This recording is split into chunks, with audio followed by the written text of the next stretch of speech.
How's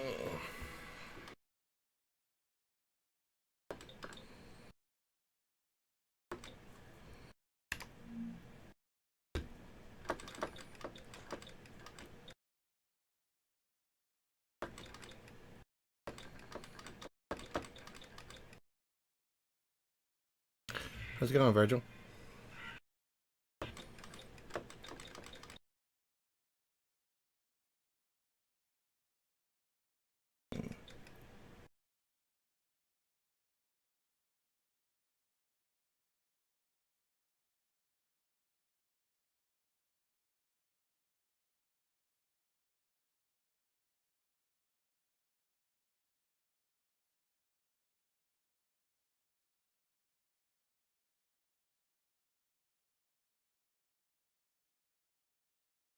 Now, the first step in this is deciding what I want to play.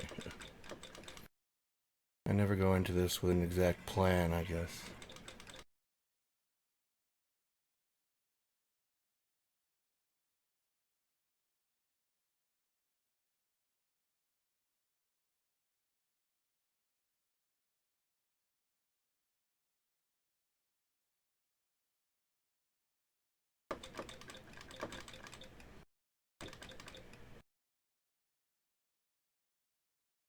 Oh, man. I feel for you, man. I haven't gotten allergies in a long time, but I used to get them, and when I got them, they were pretty bad.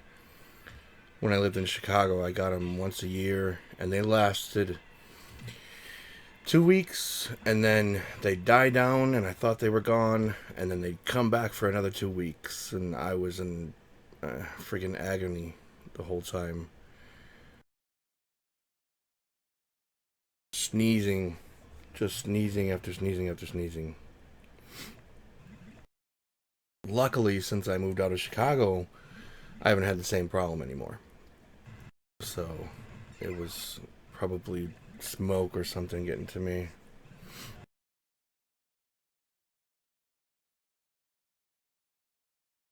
Yeah. Yeah, that'll do it. And that rain works it up too.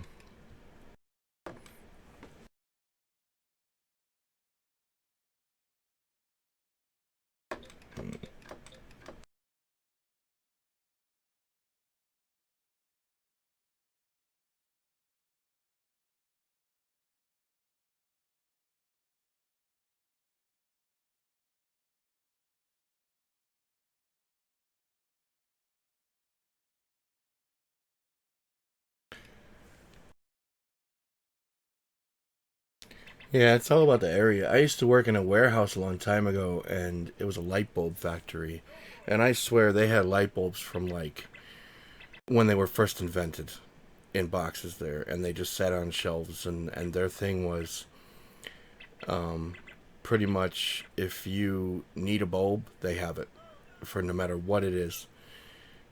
But the bad part about all that is those bulbs sat there for a long time. And I was the only person working in that warehouse. I was in charge of everything. So um, I had to pull these dusty boxes off the shelves constantly. And one of my main allergies is dust. So um, the little white things floating around, I think that's pollen. I don't know exactly. I've never gone to a doctor for my allergies, but the ones that come off of those white bushy flowers, those get me too, but not half as bad as dust. So, but I used to get allergies all the time working there. It was terrible. One day would go fine where I wouldn't have to deal with the old boxes, and then there'd be this one customer that would come in because it was a storefront, and they would want this bulb from like 1960 that you can't find anymore. And sure enough, we had it on the top shelf. And as soon as you pull that box down, man, all that dust comes flowing down at you. I have to be careful here because, I mean, I don't monetize these live streams at all. I don't really care. But they still get me with like copyright stuff regardless, depending on the game I put on. I've yet to understand this whole what's allowed and what's not allowed, because I see other people stream the same games as me and they don't get anything against them. I don't have any serious copyright strikes or anything, but you know, they'll say, oh, there's a copyright notice, and yeah.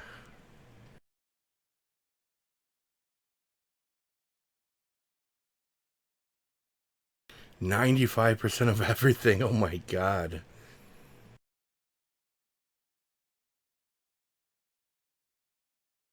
The boy in the bubble.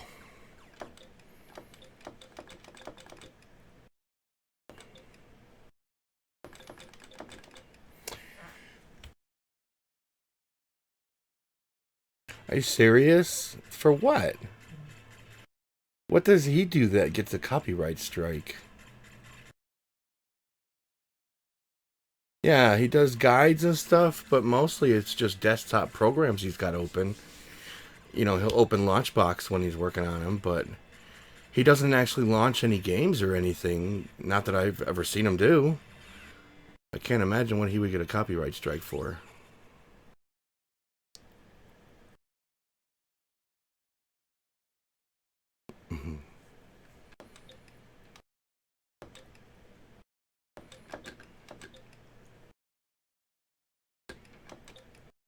Mm-hmm. Here's a game I haven't played in a while.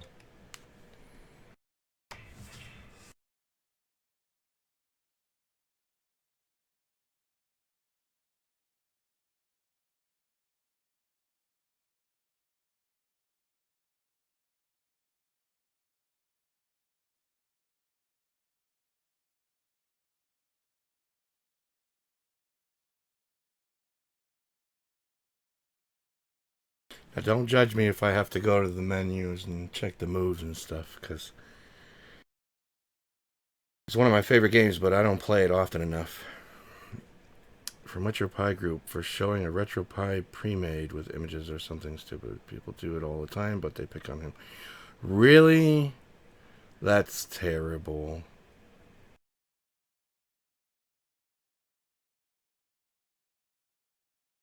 Wow.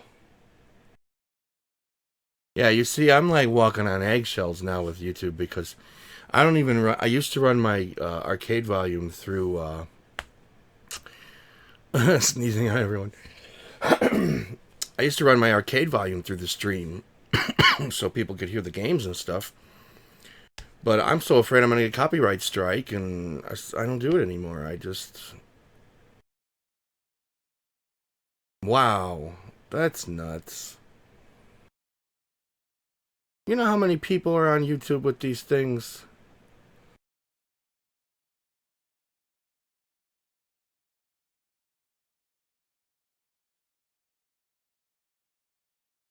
MLP. Help me out here. Which one's MLP?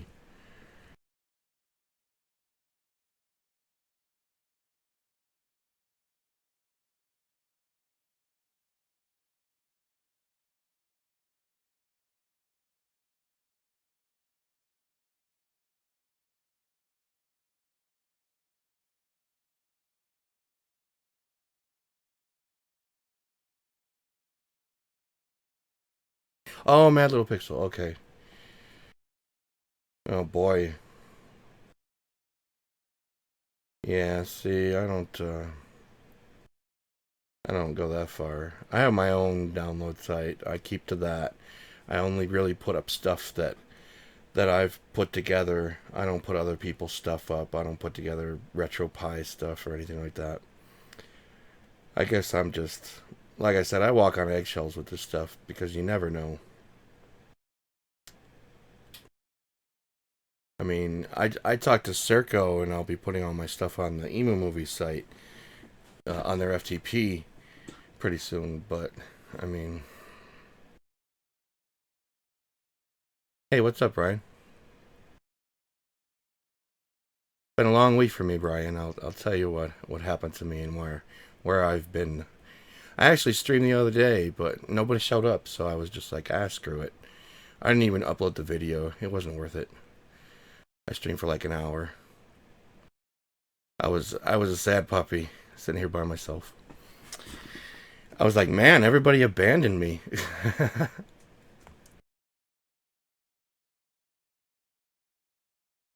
Yeah, Virgil, I need to get a Pi. Seriously, I need to get a Raspberry Pi and check out what all this commotion is about this RetroPie stuff. I streamed at like it was an early stream. It was like 12 my time because it's 10 after 1 my time right now. And I streamed at like 12 and ended around 1.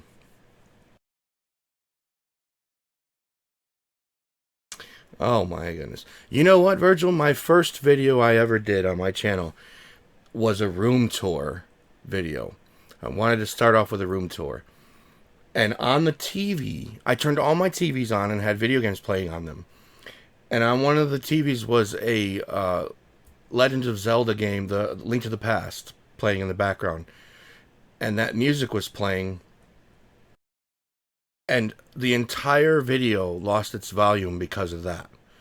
All the talking I did, the entire room tour I did, they cut the volume off on the whole video because that one song was playing in the background.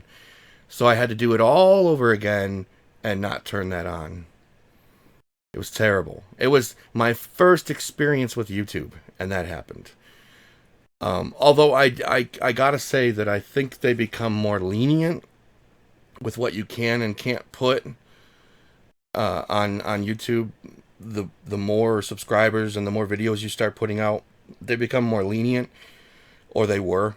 I don't know about now, but um, now I get a copyright claim for something that I had on a previous video that never got mentioned. You know, I'll have a song playing on a previous video and it's fine, but now when I put it on a video, it's a copyright claim. So it's getting really stupid. I wish there was something comparable that could reach everybody to do this on. And I tried it with Twitch. I wanted to do this live stream on Twitch and then eventually switch all of my communication over to Twitch. But my audience doesn't follow me there. My audience is a YouTube audience. They don't really, not many of them go on Twitch. So it just didn't work out.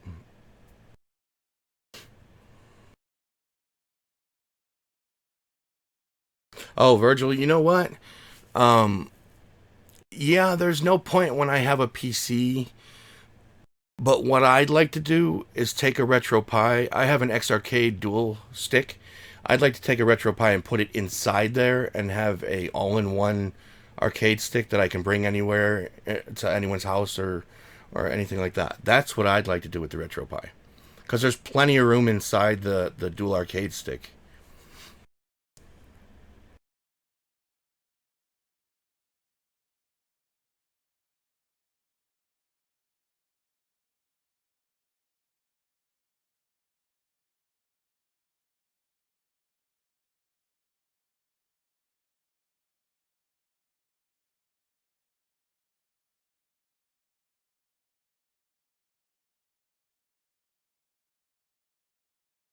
Yeah, that's my plan for doing that. Is just there's other stuff. I had to buy some stuff to improve my channel, and then um, I just had a thing called Garage Mahal happen this past weekend that I usually save up some money for and go to.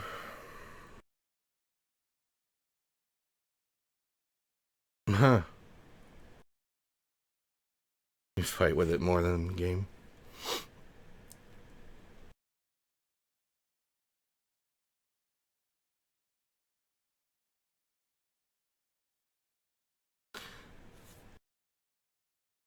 Oh. Um. There's.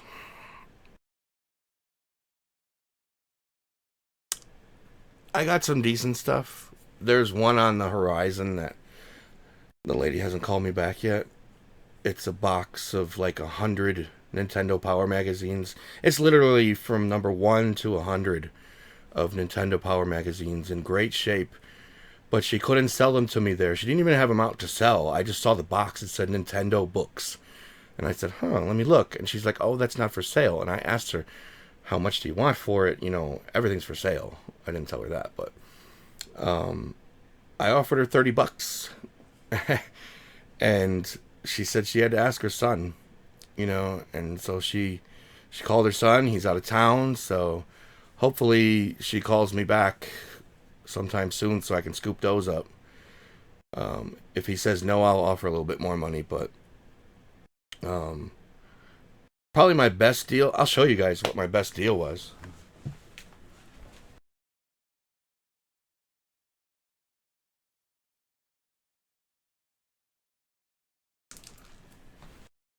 Okay, it's kind of hard to see probably,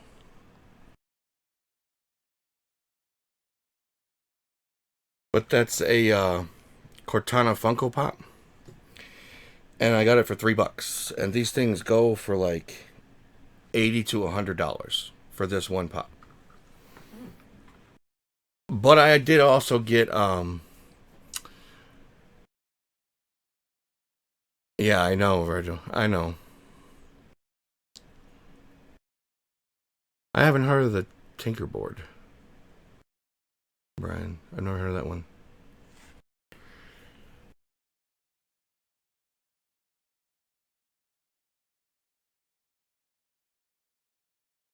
Yeah, Cortana from Halo. I had a it's the Halo 4, it's vaulted. I collect pops somewhat, but this one was $3 sitting on the table, and so I picked it up. And the funny thing was, the guy's an eBay seller that I got it off of, and he's like, "Oh yeah, everything on the table is $3." So I was like, "Okay, I'll take this." So I got lucky on that one, and I did get a box. I'll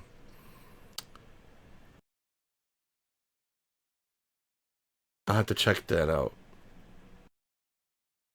Brian. I haven't heard of that.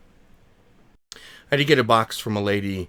It had a Nintendo, a PlayStation, an Atari 2600, a couple Nintendo games, a thing like maybe 30 Nintendo manuals, 5 or 6 Atari controllers, 5 or 6 NES controllers, a bunch of plugs and power plugs and stuff. 5 or 6 Atari games in there, some PlayStation games, some PlayStation controls. All of that I got for $50. And she took my number down because she's got more stuff in her attic. She's just got to bring it down. Usually the way that goes is they forget, but you always cross your fingers and hope they do call back. So, and then another lady took my number because she's got some old computers. Oh, actually, I take it back. That wasn't my find of that day. It wasn't a bad year this time around. I go every year. It's right outside my door. Probably my best find was an old DOS computer. It's got a floppy, the 3 1/4, the or what is it, 3 by 5 millimeter discs. It's got the 5 1/4 floppy. It's got the CD drive all on there. What did it have? Sound Blaster 16. I'm trying to remember. There's so many DOS computers, but I do know that this is a good one. And I looked it up. I don't plan on selling it by any means. I'm keeping this sucker, and I do have some DOS games still, and I plan on picking up a few more, and maybe hopefully finding some more.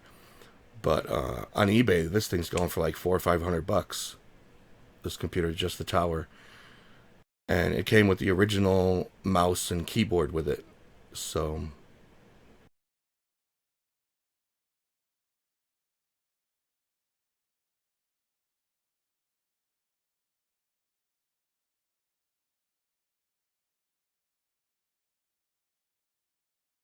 all right, Virgil.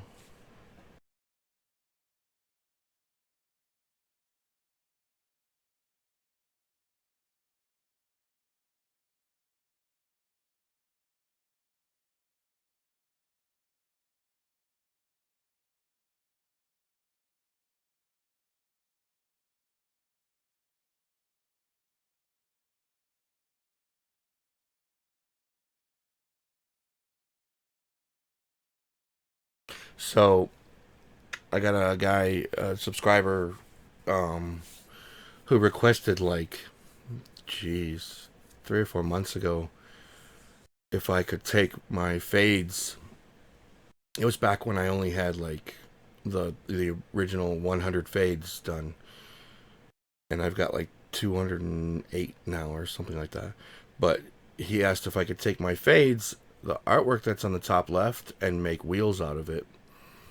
And he's been asking me for a while, and finally I did it. I got to doing it, and um, I'll show you what they look like. I wanted to play Killer Instinct, but so this is the fade artwork put into wheel form. And I'm gonna go ahead and release this the same time I put out the Genesis soundtracks, which are also done. I think they made pretty nice wheels, pretty decent. I am gonna make multiple versions before I release them too. I'm probably gonna put like white backgrounds on them and maybe multicolored backgrounds depending on the systems. You know, put out a few different versions, and one version for 4:3 aspect ratio, and one version for 1080p. So there's gonna be a lot of different versions of the wheels out there if people want to use these wheels.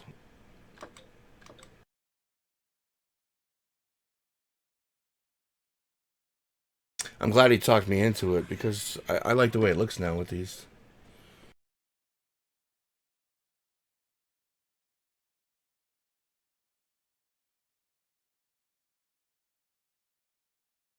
How many systems are you going to put on there?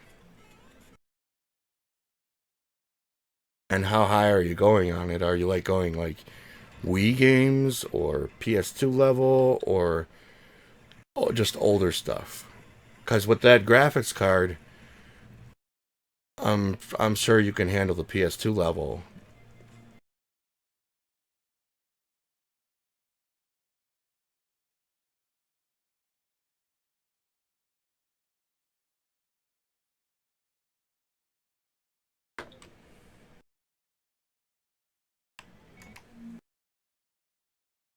Yeah,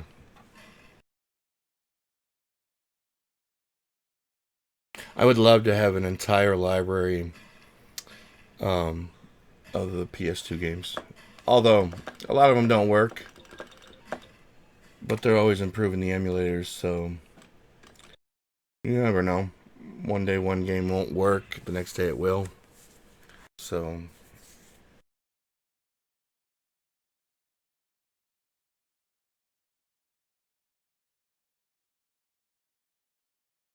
I had my there's a guy who needed some help with Scum VM games and getting them to start. And so I'm sorry, PopCap games or something like that. And so I went in and realized that my PopCap games weren't working. And I was like, what the hell? I'm gonna help this guy. I did a private live stream for him so that I can help him out.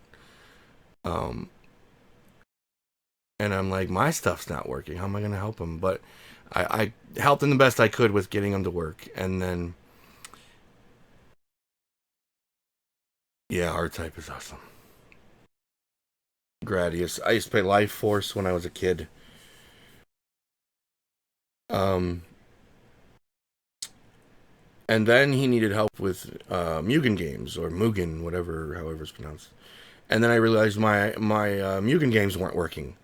They weren't going full screen, and sometimes they would crash. And the same thing was happening with my PopCap games. They weren't going full screen. And then I remember yeah, that's a rare game. Gradius 5, if I recall. That's a rare game. And then I remembered I had a couple PC games that wouldn't go full screen. And I said, something's up with this. It's something wrong with my computer. So I checked, and apparently when I hooked up the HDMI splitter to broadcast on a stream and still play on my arcade, it switched my system to 30 frames per second. And so I switched it back to 60 and everything works. It was the stupidest thing. And I didn't even know the whole time they're not working. Oh, okay. Well, if you get it from PlayStation Network, yeah. But getting a physical copy, yeah, that's a different story. I'm not sure how much they go for. Do you like role playing games at all, or just the shmups?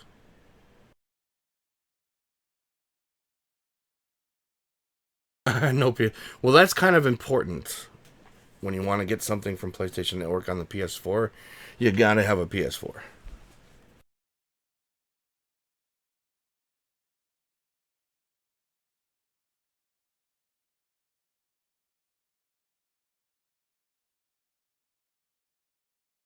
What is going on with my marquee display? It's never done that before.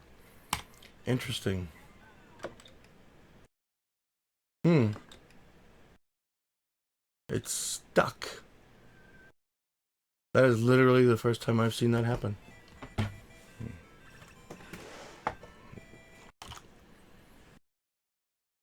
Weird.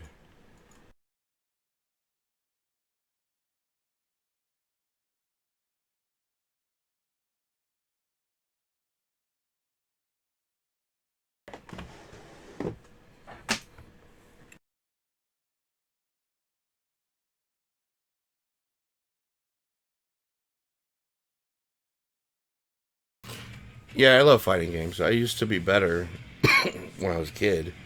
A lot better when I was a kid. I've lost everything, my knowledge of fighting games now.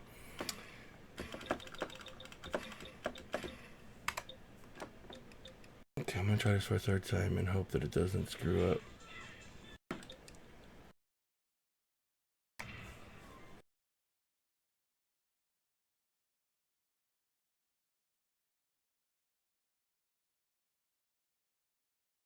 Oh yeah, it even had the other border on there. That's so weird.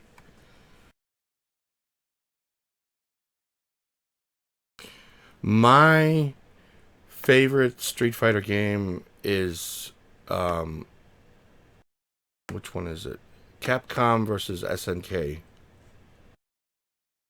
I'd have to play them. I don't remember if it's part one or two, but I do know. I mean, either one of them are good. I love the Capcom versus SNK games. I like the fact that you can play, you can switch up the types of moves and combos and things like that that you do before the fight, so that each fighter is like three different fighters depending on what you pick. And um, I haven't played Third Strike that much, but mainly I played like Super Street Fighter 2 and Street Fighter 2 Championship Edition at the comic book store. Yeah, I believe so. I believe they do. I mean, I could check. Poor Killer Instinct. Let's see. I mean, I know all the ones in MAME should run fine.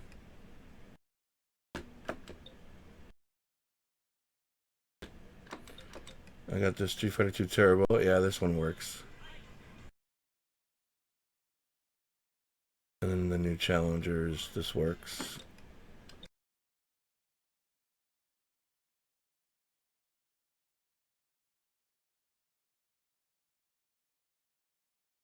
Why are you having an issue with them?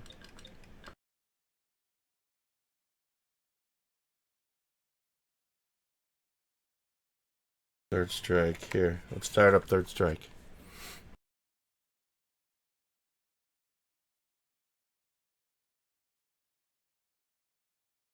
Yeah, I've never had an issue with the Street Fighter games in MAME.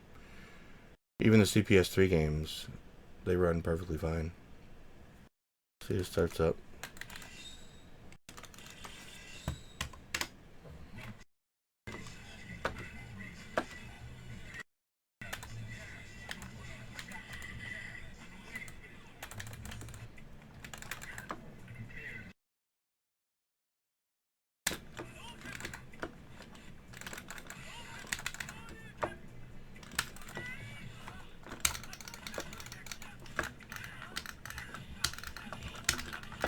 Oh.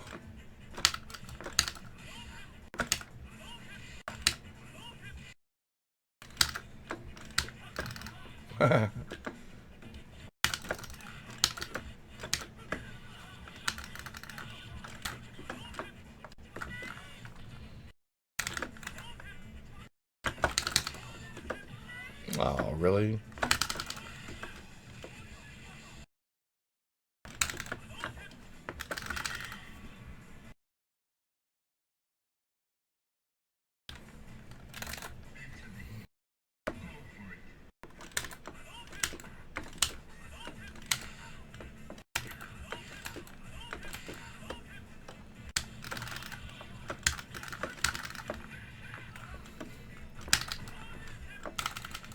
Oh, lame.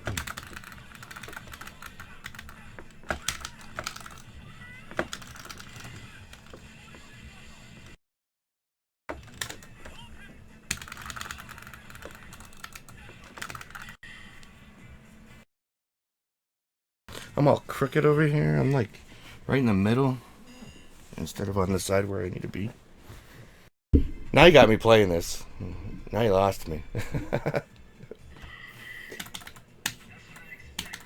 Yeah, I don't remember what it was. It was I either had to put the CHD files in the zip file with the game or make a folder for them separate. It was something. I don't remember what it was.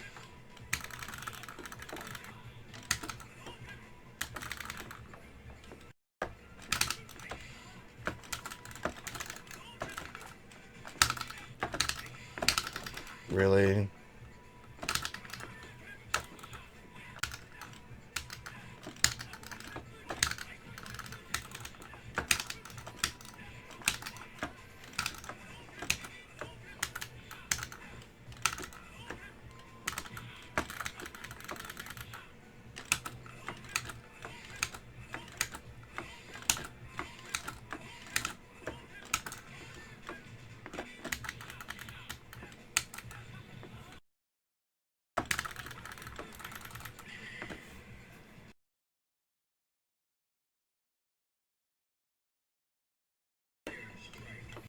Yeah, because it requires you to do that for like Atomic Wave and the Sega Naomi games. Yeah, now I remember this game. This ain't a bad version of Street Fighter.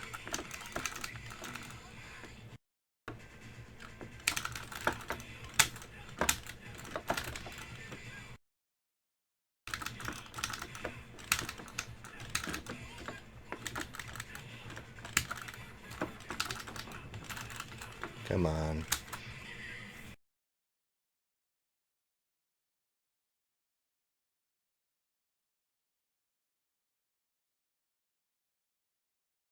I need to get online capability running on some of these things so that I can actually play humans while I stream.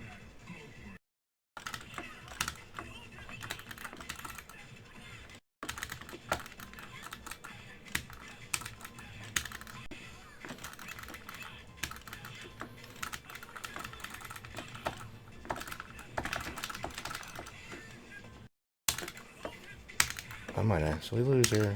Oh my god, come on.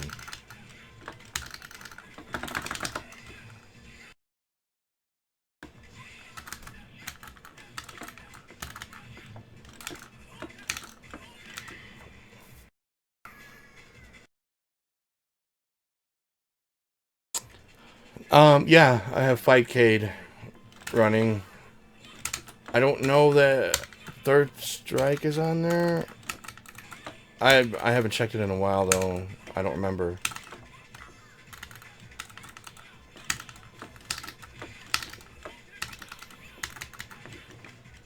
Besides, I'm probably not good enough at this game to play against other people. So,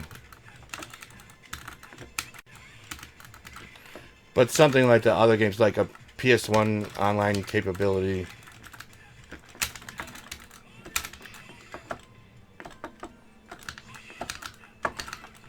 Really? Do an uppercut. Jeez. That was luck right there. You wouldn't do an uppercut. How's it going, 2Play?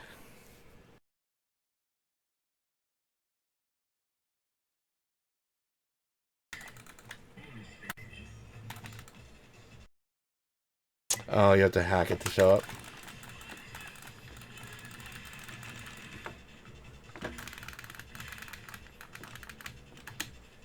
Really? Why did he...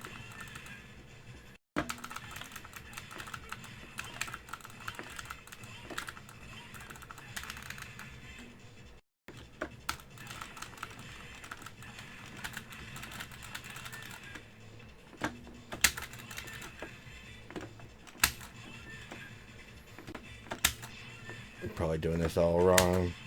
That's okay.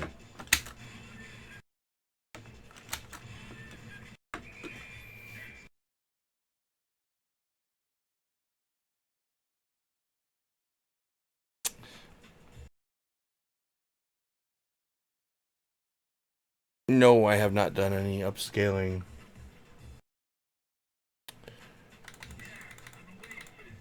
From what I understand, to play, ETA Prime got a copyright strike or something. He got in trouble because he put like a RetroPie image. He talked about a RetroPie image or something. So he made a video actually apologizing for it.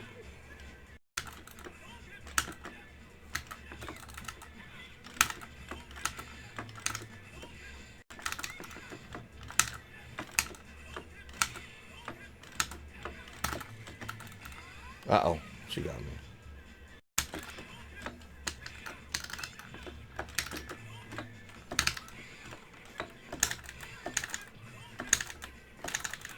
Oh.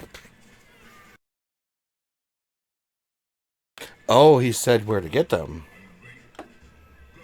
Really? That's definitely not something you want to do.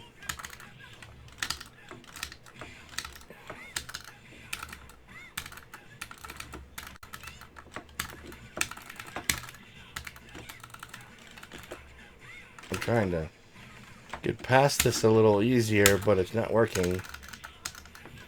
She's just too jumpy.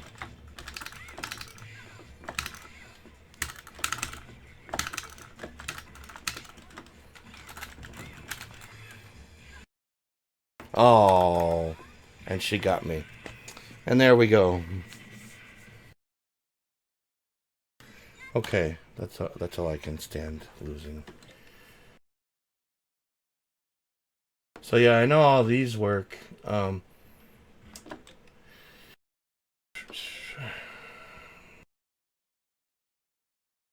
EX games. A lot of people like the EX games. I can't stand them. They move so slow compared to the other ones.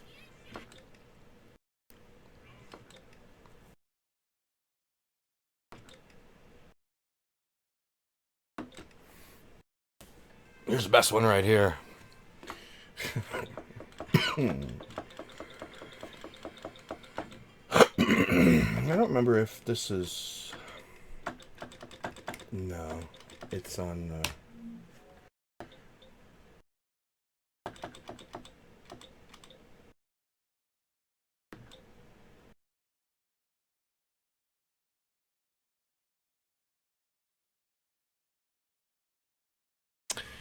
What's up, other Brian? Now I got two Brians. This is going to get confusing. Uh-oh.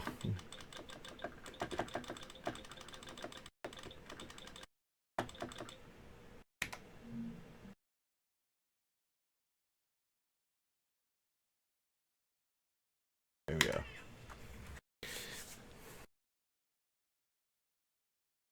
Yeah, those were the 3D ones. The like big blocky polygon ones.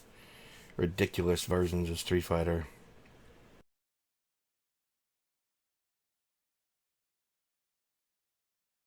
It was like Street Fighter meets Battle Arena Toshinden kind of thing, and it didn't work for them. Huh. Okay.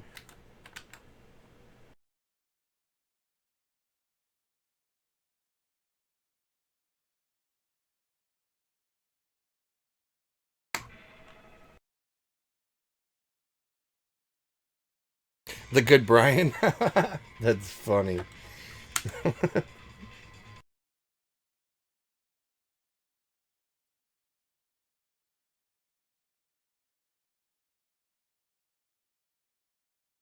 I remember way back in the day, when I first got a PlayStation. Oh, I guess that's not the button you press. X is probably the right button. And we got Ballerina Toshinden. It was a good game back then, but not so much anymore.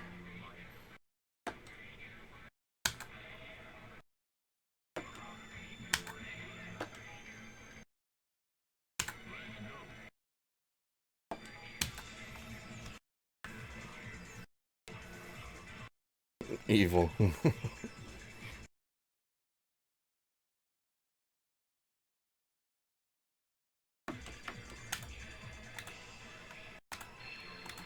I think I put in the... Nope, I didn't.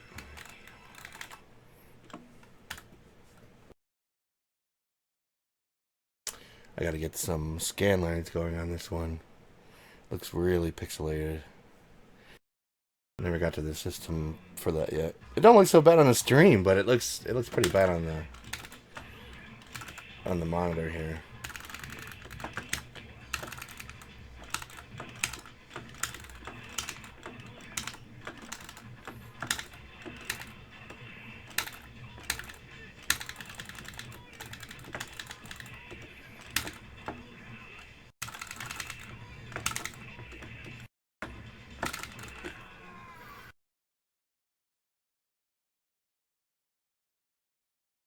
Yeah, Toshinden 2. This was probably in a Japanese arcade, but all I know it from is PlayStation. Part 1 came out on PS1, and Part 2 came out on PS2. And they are my absolute favorite Street Fighter games.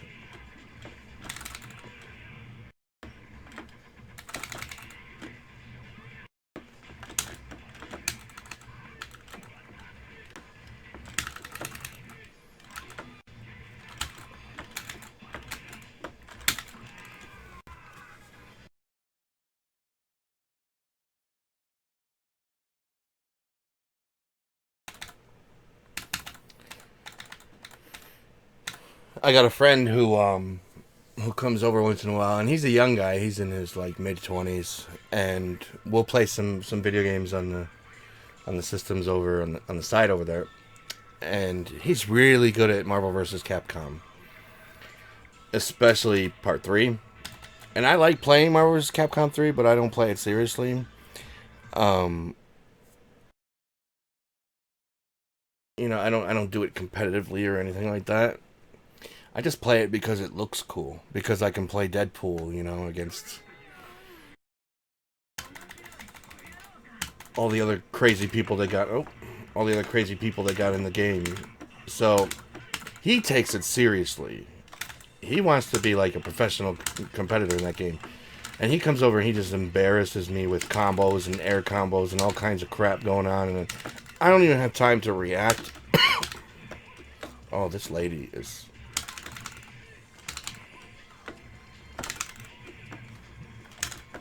I don't even have time to react to him when he does stuff because he's so fast. But then we put in this game and it's complete reversal.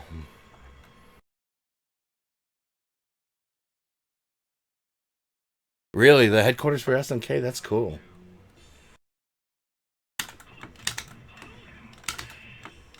I lived in Chicago, and I used to have a job installing water coolers, pipelined water coolers, and I installed three or four water coolers in Midway's Chicago headquarters.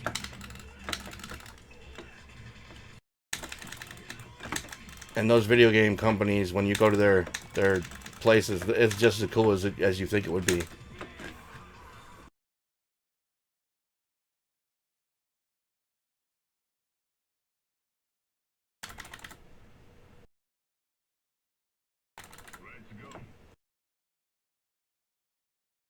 Although it was around the time when like Mortal Kombat 4 and stuff like that was out. Not anything to be excited about as far as getting a glimpse of secrets that they had going on.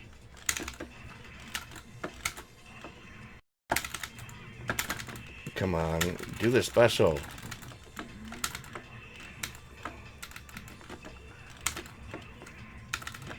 Oh, snap.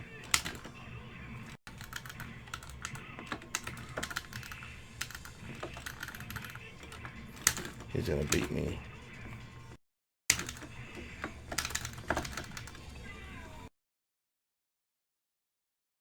Belly, I believe so. I think so. I don't know if you ever heard of a channel called John's Arcade. They went to a Bally Williams Stern headquarters one time, their main development place, and I believe that was in Chicago. They got to test out a, what was it? I think it was cruising game, a new cruising USA type game.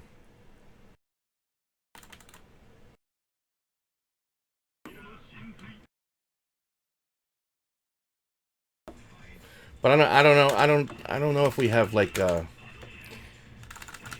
manufacturing plant over here for pinball, or if it's just like a development place, a testing place. I think that's more along the lines of what it really is. It's just play testing.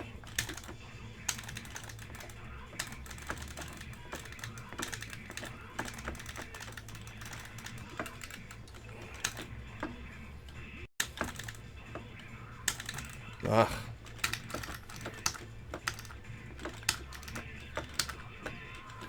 The kicks will do it.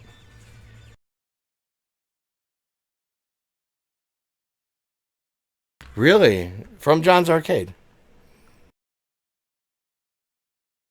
Oh, is that who that is?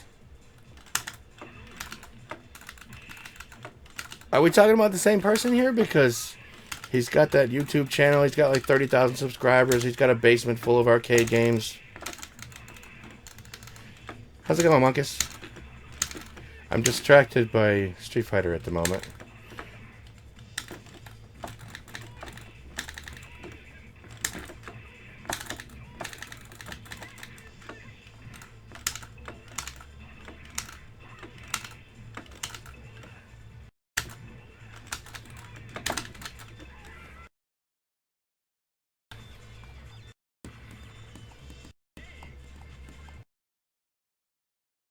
Oh, cool. You're friends with him?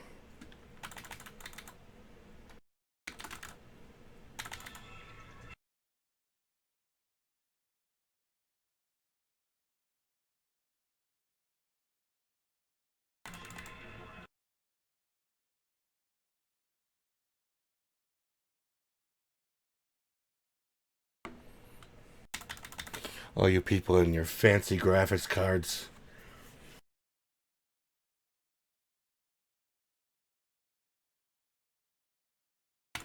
I have a 1060 in here. It runs decent, but I'd love to be able to upgrade it to something better, but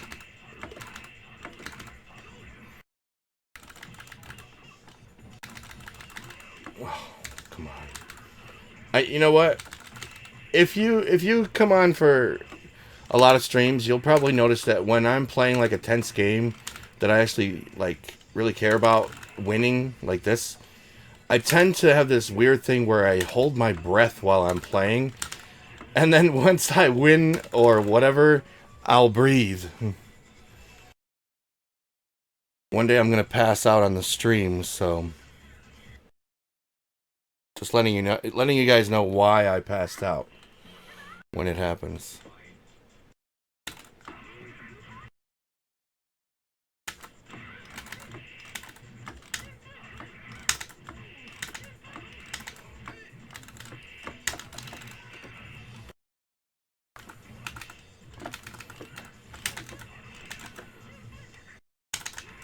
Oh, she got me.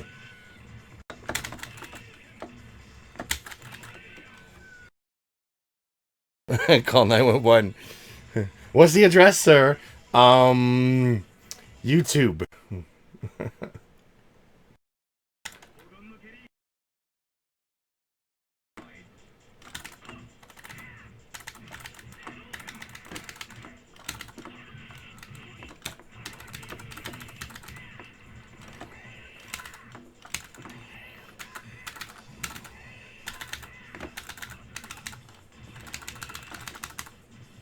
Oh, this guy.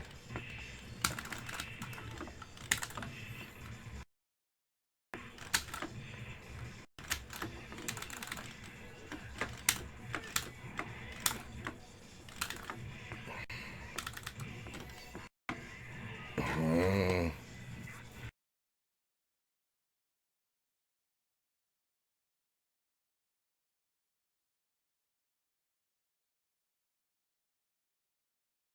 Yeah, I mean, you don't need a monster card in the machine, but one thing I'd love to be able to do on my arcade is virtual reality. So, I'd like to be able to make sure that that runs smoothly if I decide to put VR on here.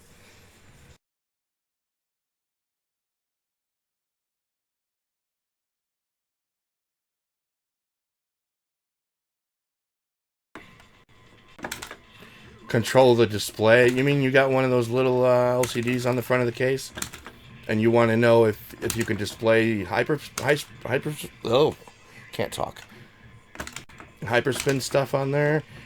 Um, there was a program I looked into recently. Sorry, there was a program I looked into recently that was for displaying stuff from external programs. I'll have to look that up. I'll let you know on Twitter. I'll send you a message of what it was. But it's designed specifically for that, for programs that don't have a call to broadcast to another thing. Um, yeah, I used to do that. I used to do that. My HTPC case wasn't like a full color display or anything like that. It was just like a 4 line matrix display kind of thing. And I had mine displaying the name of the game, who made the game, how many players, and it had a little graphic EQ on the last line. And that was using Imon software, but I don't suggest Imon software. It's garbage.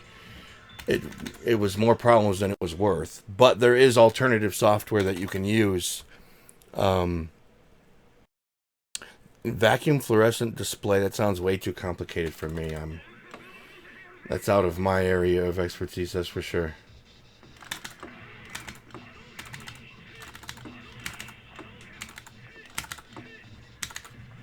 Oh, come on.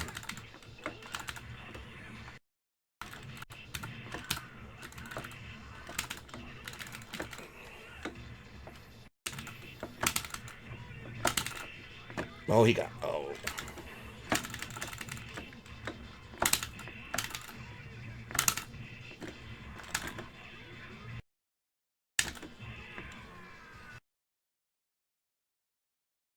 Oh, that's the 4 line display. So I have one. I just didn't know what it was.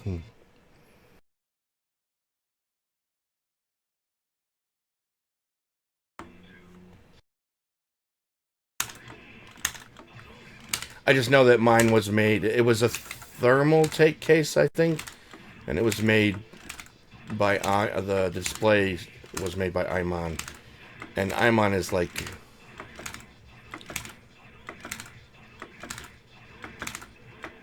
Oh, trying to go toe to toe with this guy for this.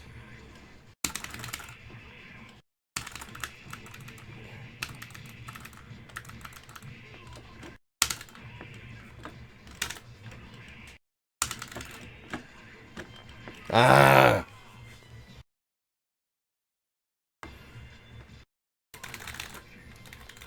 that lady is walking really fast in the background.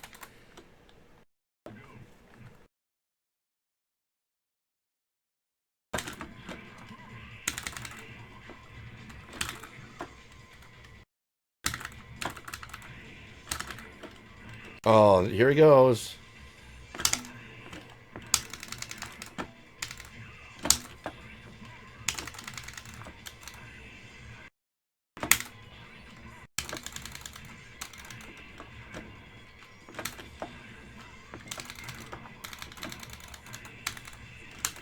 Oh my god. He's gonna get me.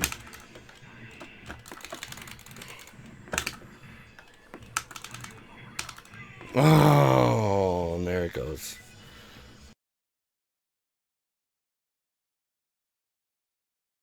Yeah, I'll look it up and I'm not gonna try again. I'll look it up and I'll let you know exactly what the software was because I was gonna use it on my marquee display for for my jukebox software for Kodi, and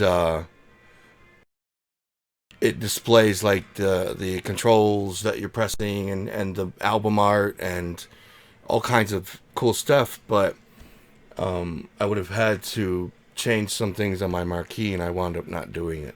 It wasn't worth it for me.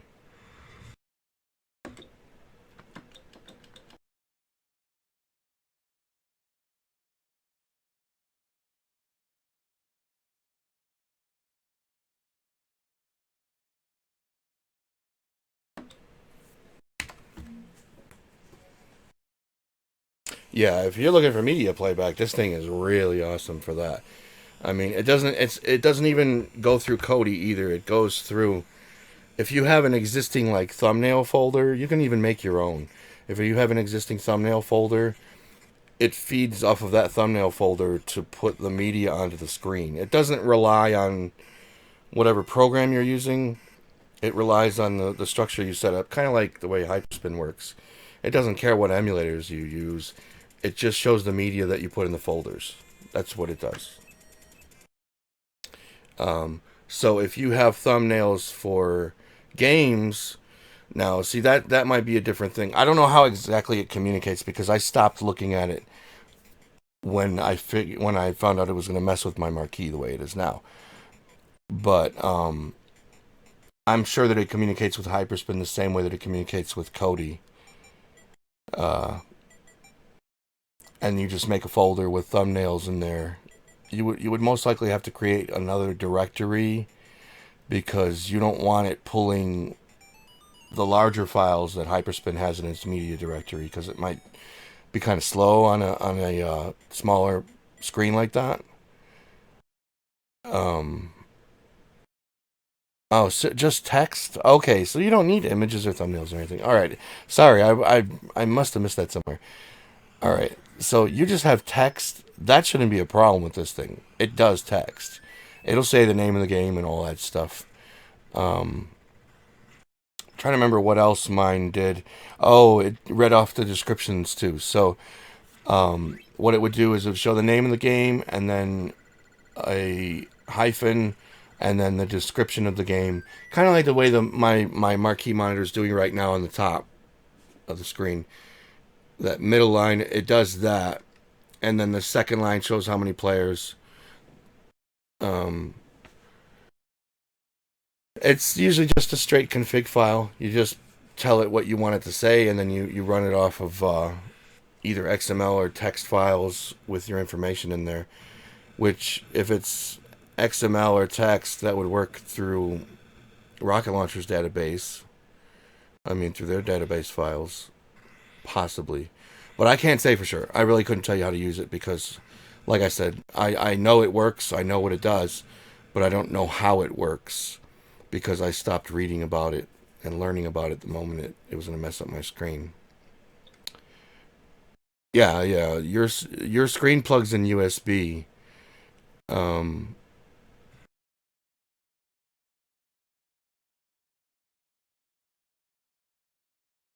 yeah, it's definitely USB. There's internal ports on the motherboard on your computer that it plugs into one of those internal ports, and you never even see the USB connection, but it's definitely a USB connection.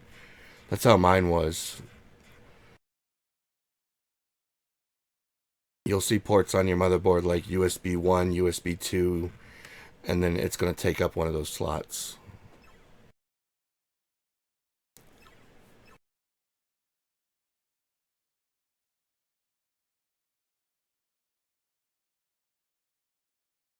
But I mean, I do know that I really had to do a lot of configuring when I did mine to get it to work the way I wanted. And mine showed all the information, and when it was done showing the information, it would switch to a graphic EQ. Unfortunately, my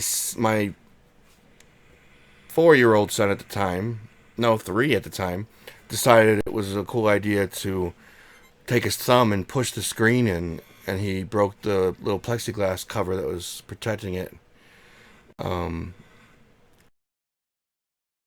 and smashed in the actual screen, and then it looked like Pac-Man, like a black blob in the middle of it. It wasn't working anymore.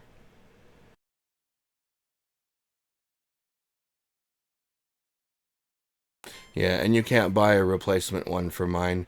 Mine came from a Thermaltake D101. That was the case that we had, and we always got that case.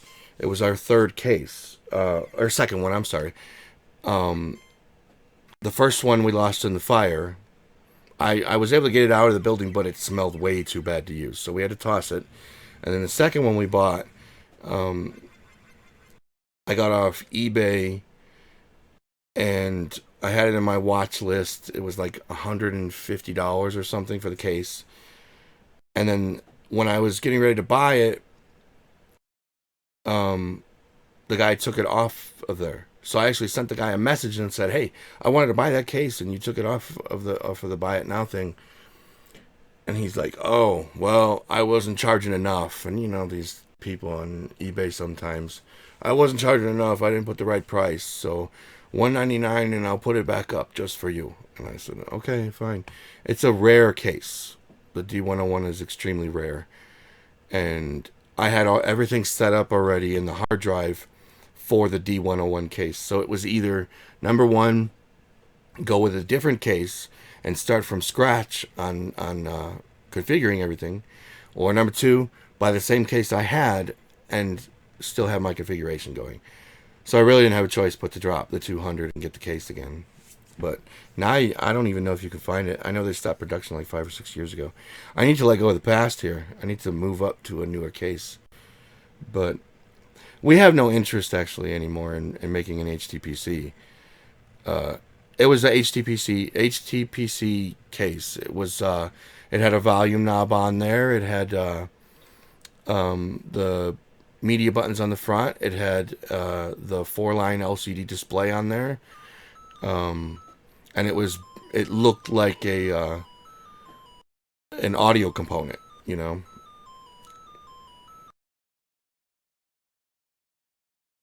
But I mean, we don't even deal with the HTPC anymore. I'm done with that. It's too much money when I have kids throwing balls in the house and toys and stuff and breaking things.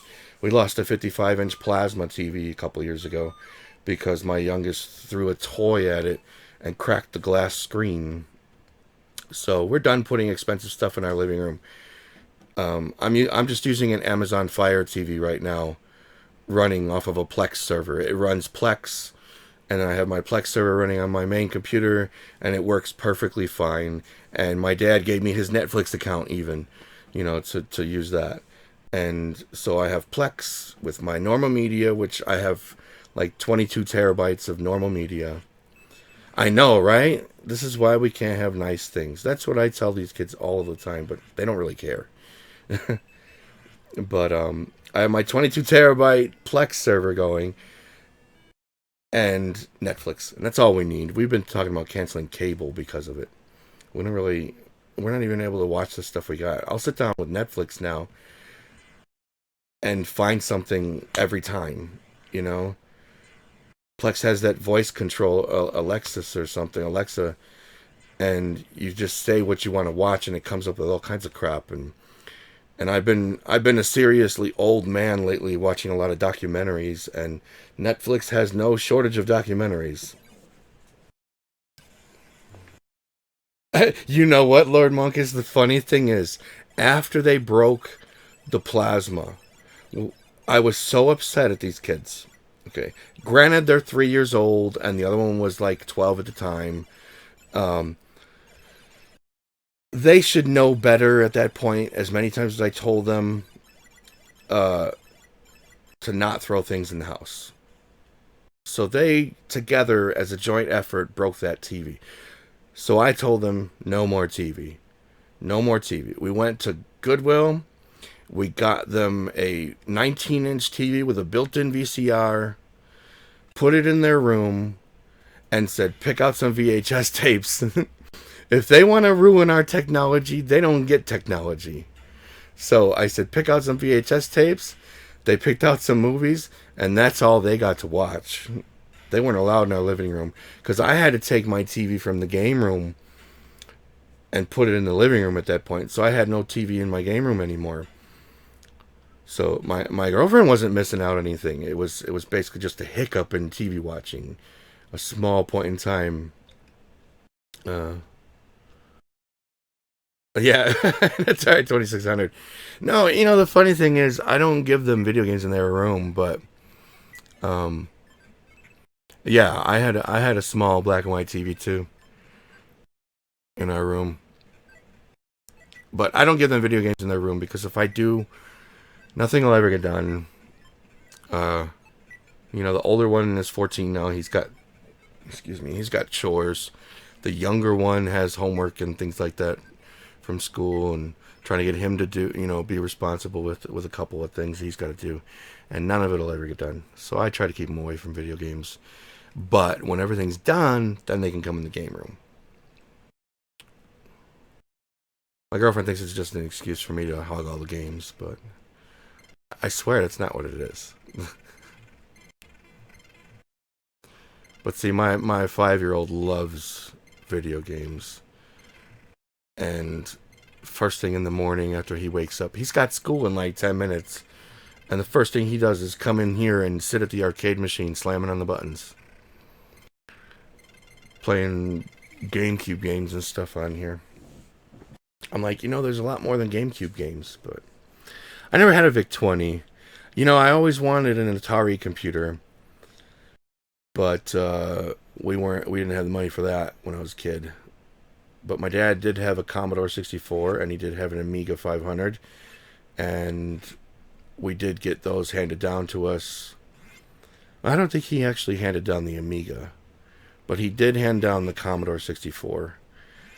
And I could show you some influential games. For me as a kid, I was just going to play Pitfall and lose anyways. Back when we had the Commodore 64,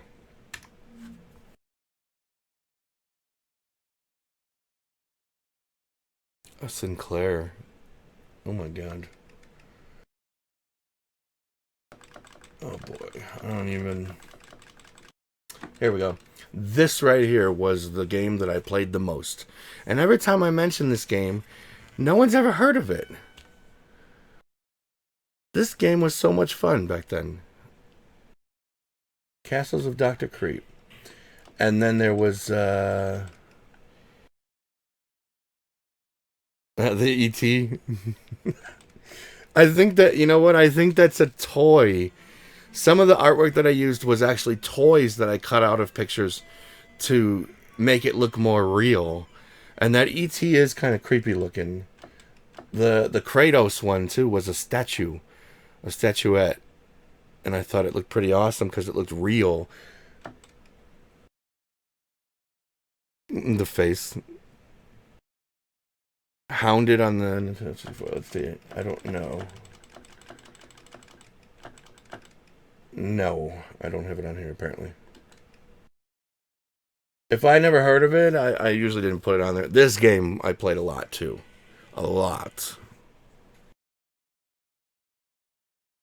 Oh god.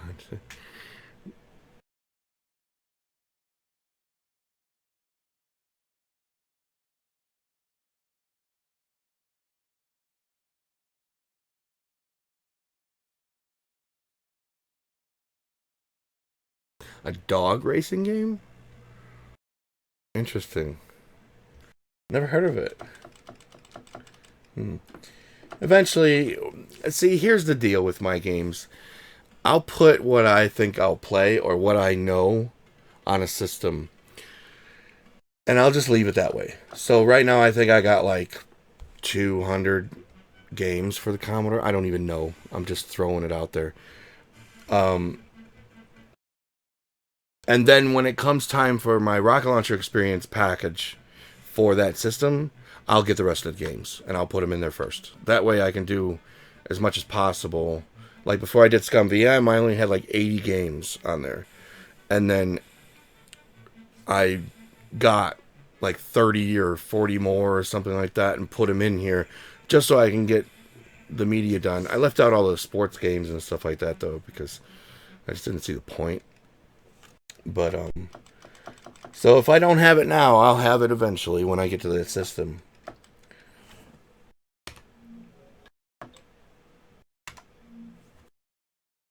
Let's see. And there's another game. So this game played a lot, a heck of a lot. What's the rocket launcher experience? What? I hope you're kidding.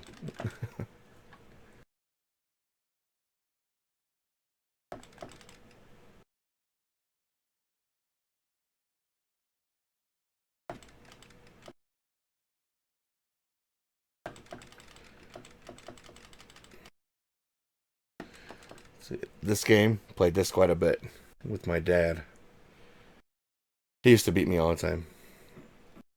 But then I got older and joined the chess club because I was a real nerd, and now he can't beat me. So this game right here, big game in my childhood. This is, I mean, when I played this, there was nothing like this at the time, like Blood Money. It was just insanely good. Yeah, the Psygnosis games were all really good. Most of them were really good.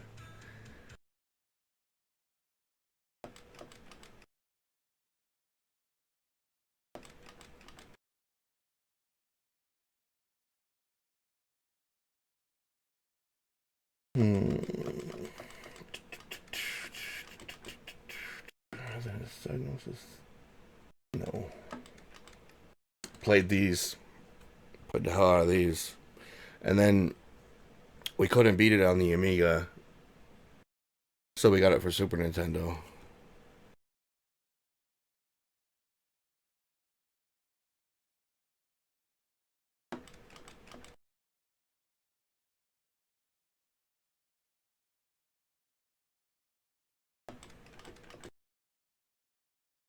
A game my dad used to play all the time. Another Psygnosis game, if I recall.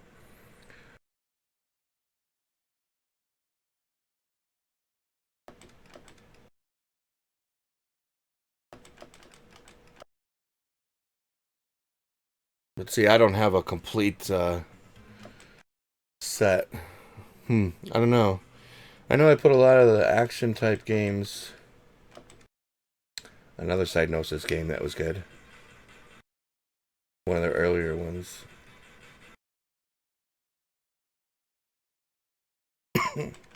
This game right here. Excuse me, sorry. This game right here was awesome. Right around in this killer car. It was like Mad Max almost.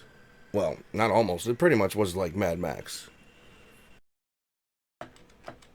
Another Psygnosis game.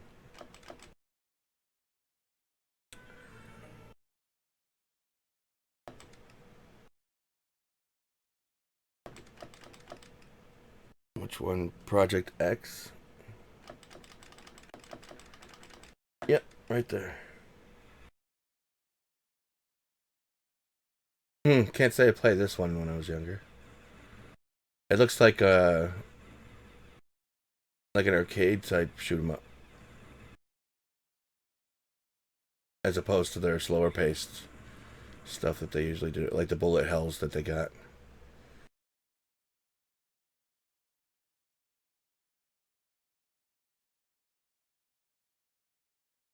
This was my favorite game. Of all the Amiga games, this was my favorite right here. I don't know what drew me to this game, but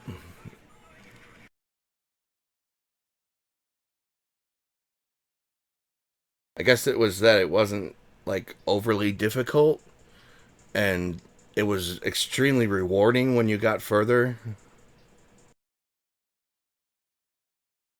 and it always kind of mixed it up. No game was the same. They changed everything that was in the doors and stuff like that.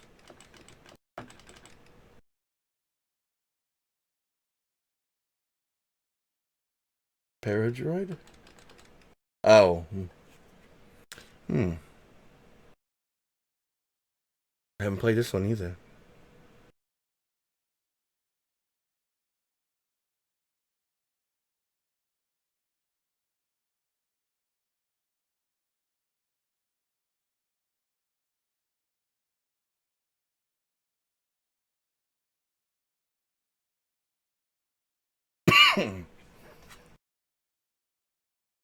But yeah, I don't have a full ROM set for this yet. I know where to get it, and no, I'm not gonna tell anybody because then I'll get the same thing that ETA got apparently. Um, but I have the page saved for the whole ROM set, named properly and everything. It's just I haven't got it yet. Eventually, I will. Like I said, when I do the rocket launcher stuff for that system, then I'll get the rest of the games, so I don't miss anything. Probably just about the only system that I'm not going to bother getting all the games for before I do it is MS DOS. There's just so many games. If you guys had to wait for me to finish the rocket launcher stuff for MS DOS, you probably wouldn't see it until the end of the year. There's far too many games, far too much stuff to find. I have to take a look at the ET because I forget what he looked like. Oh, he's like, he's like, save me.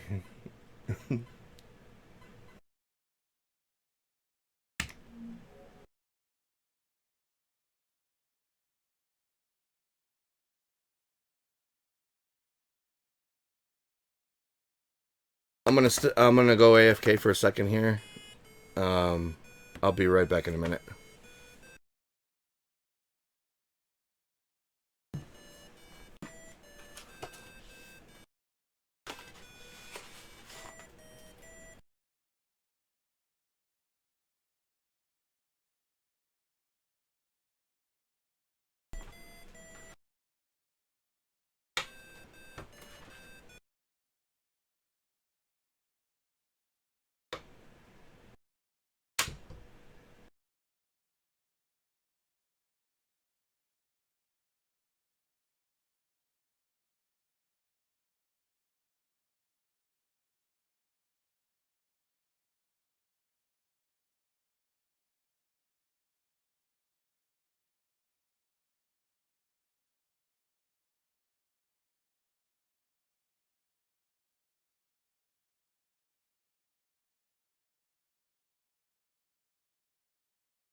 The ET again.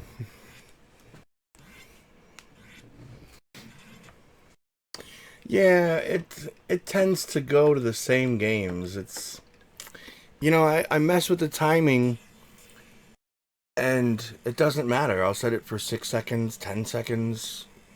I think the minimum you can go is 3 seconds or something. It doesn't matter. It always ends up on the same thing.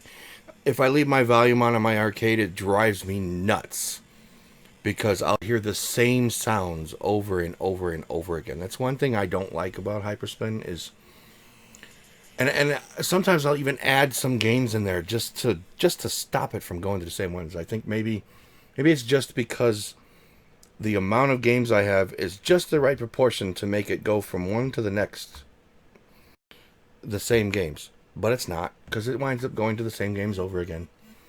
So I don't know. It's just the way it is. I imagine Launchbox doesn't do that. I imagine most don't do that. But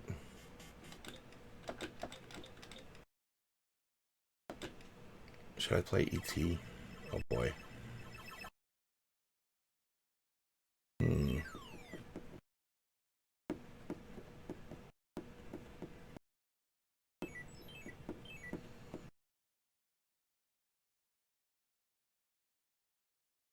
There's something concerning me now. Oh no. I thought the marquee was messed up or something. That would be twice.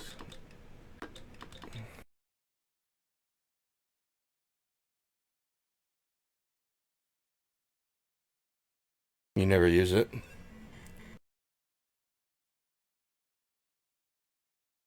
Yeah, it's not random at all on here. This is just... You just pick how many seconds you want it to spin, and you can pick whether it goes fast or slow when it spins. And that's it. And it doesn't seem to really make a huge difference what you pick, because it'll always go to the same ones. Oh, look at how cheap that is. I don't know if you guys can see that, but somebody put the wheel in here for that one, and all they did was did a poor job at erasing the cart from around it. It was a label. See, stuff like that'll bother me. I gotta go back and fix that. A lot of these were labels. Look at that. I'm gonna have to fix these. I can't have that. Maybe they got a minted set or something. I'll look it up. You know what game I really enjoyed but never really knew how to play? It was Indiana Jones.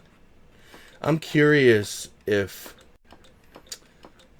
Now I want to check. I'm curious if when you start Indiana Jones, if it still uses the second controller to play it.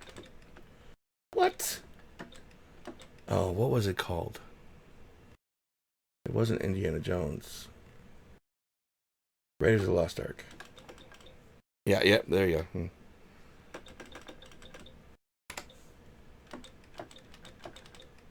Okay.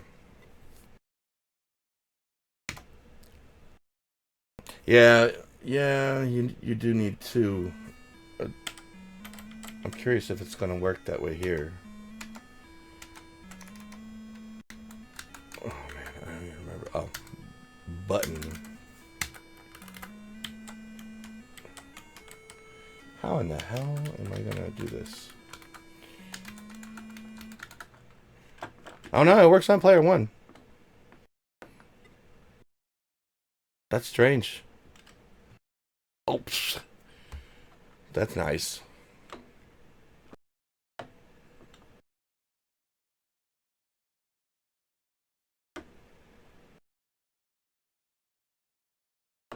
Oh, that's nice too. Yeah, Hero is a great game. See, I only had a few games on the Atari when I was a little kid. This was one of them. E.T. was another one. This game is so damn confusing, I swear to God. I understand. I know what you have to do. It's doing it. That's the problem. One game I had when I was a kid that I played the hell out of was this one, Tutankhamun. Tutankhamun. This game was great. I can't play it for squat now though. It's funny. When I was a kid, uh, you beat Indiana Jones or Hero. Which one are you talking about?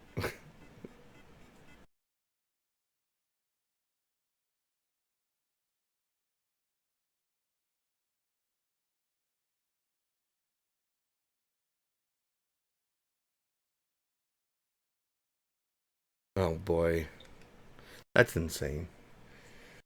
I played it a lot when I was a kid. Never beat it though. But one game I did beat when I was a kid that I was pretty proud of was Ninja Turtles on the NES.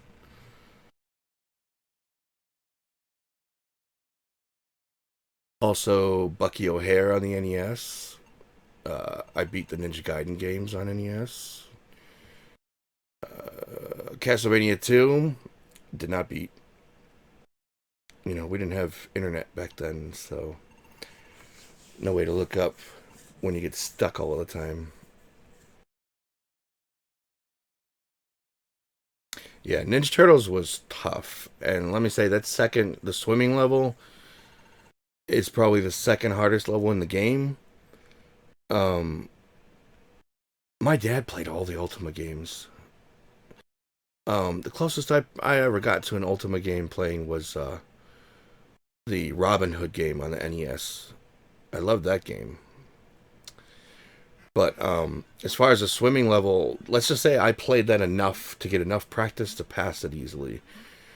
And then there was that. The Technodrome was hard, but I didn't find the Technodrome as difficult as the level before it. Um, which coincidentally had the best music in the game, the one where you're going outside and all the spotlights are around and stuff. I love that level and I love the music, but and it was always an accomplishment for me when I got to that level with with all my turtles and continues left and stuff. But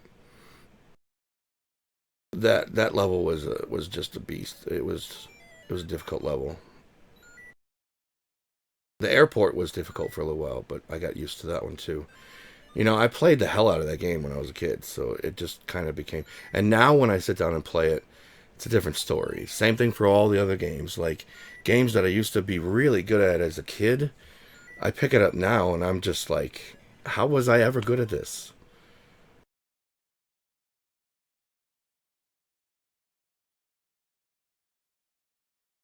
But yeah, my dad was big into Ultima. He had all the original, mind you, he still got all the original Ultima games for the Apple II. He had the first couple on the Apple II, if I recall, and then he had some on the Commodore, and then he had Ultima Online with all the expansions for his IBM.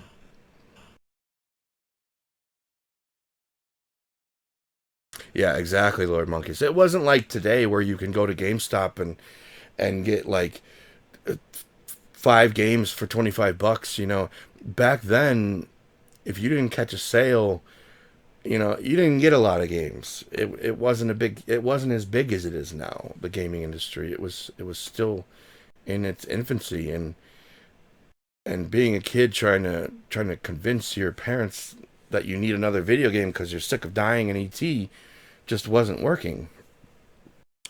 And the games that we did get were around the time when the Atari was going out of business, and it was off of a rack that they had at the front of the store, and every game was $5 to $10 or something like that.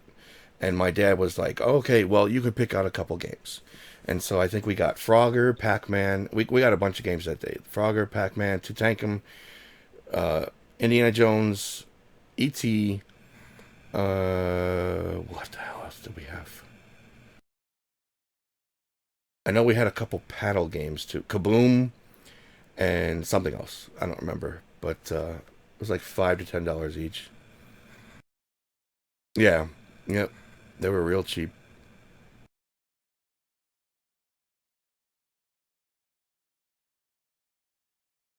Yeah, Brian, those games, those Ultima games, like I said, my dad still got them in a box in his attic, and I've been trying to get them off him for a while. He's got a bunch of old games like Maniac Mansion, Zack McCracken, Loom, the Monkey Island games. He's got all of those and their boxes with their instructions in tubs up in the attic, and he won't let me go up there.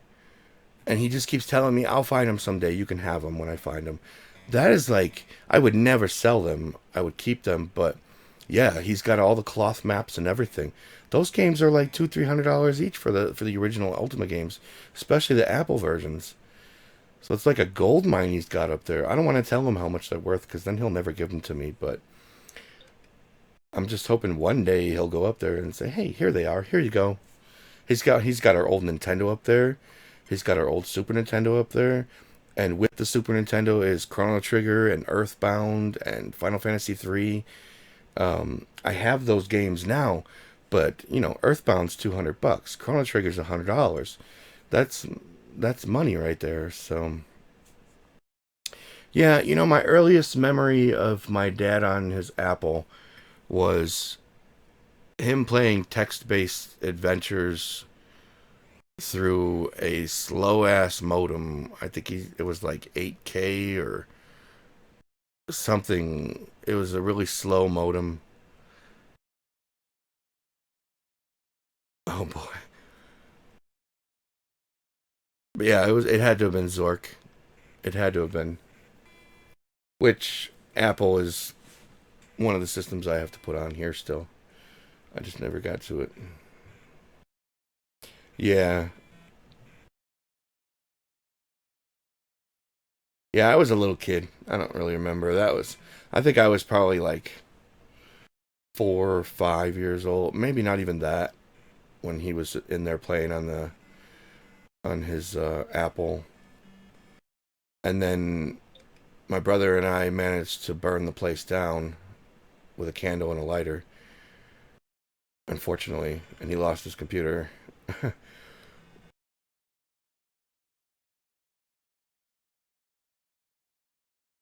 We were bad kids. We did bad stuff, but we didn't know any better. We were really little.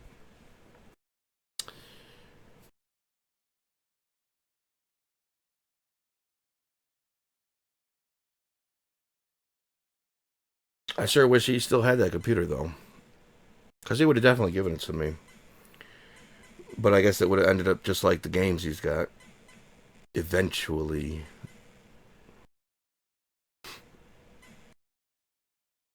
but when he gave us the Commodore 64, I know we had our run of that system. He didn't give us all the games. He just gave us his copied games because he had a guy at his work who did him favors like that. Gave him a box of Amiga games and Commodore games and stuff like that. And he gave us like specific games. Like we got like winter games and summer Olympics and stuff.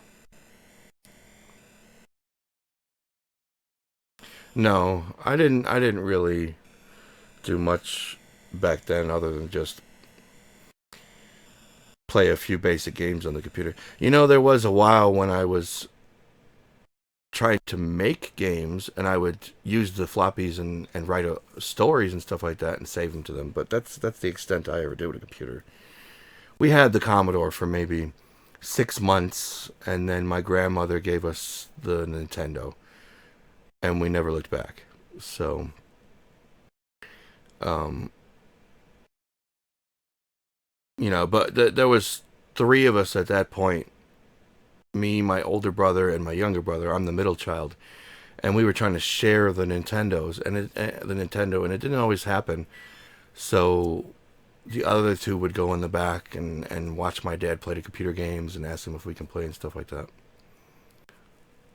Yeah, we couldn't either. If my grandmother didn't give it to us, well, she didn't give it to us. She passed away and left it to us because we used to go to her house every few months. She lived in Missouri. We lived in Chicago, And when we got there, it was always the same thing. We'd go straight to the video rental store and rent some Nintendo games and sit out on the back patio. They owned a farm, a huge farm. It was real quiet, open screened patio out there with a Nintendo playing games. That was a great time. I wish I could go back to that. But she left it to us, and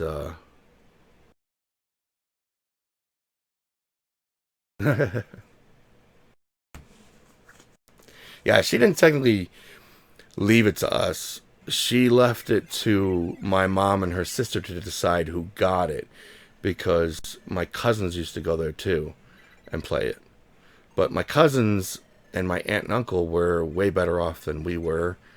And if they really wanted one, they can go out and buy one. So they decided just to give it to us. And I don't even remember how we got our Super Nintendo. I remember seeing the box and opening it and setting it up, but I don't remember how we got it.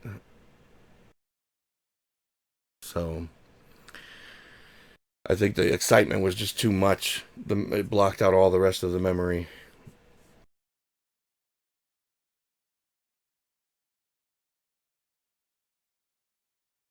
But yeah, one day, hopefully my dad's gonna give me those games, and I got a computer to play them on now. So,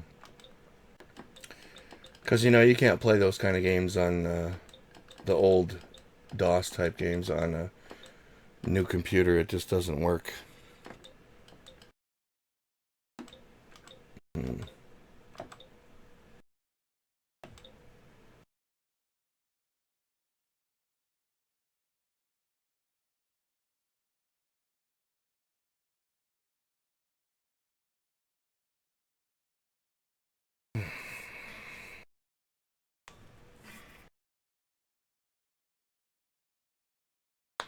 My feet are all blistered up, by the way. I've been in pain the past couple days because of that stupid garage mahal. I must have walked. Jeez, I can't. I couldn't even tell you how many miles I must have walked. And it was raining. My shoes were soaked.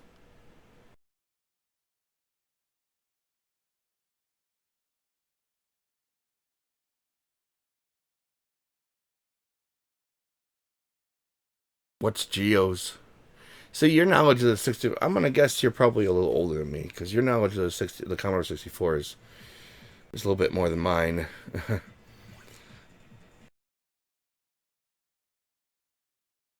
Oh, I lost the chat.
Well, that was weird.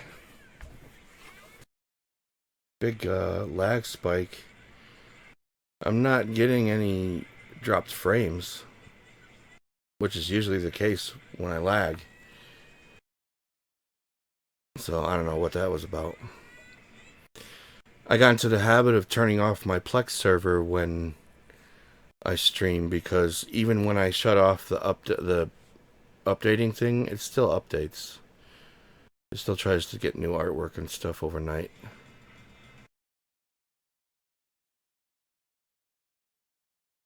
Yeah, it's fine now. It's showing as I don't know, it's weird. No drop frames, but it's saying the stream health is in orange right now. But it's working.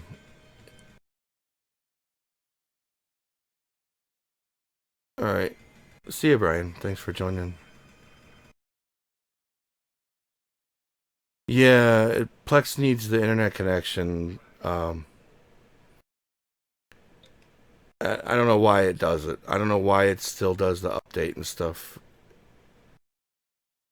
Like I literally turn off the updates, and it's still, I can tell it's updating.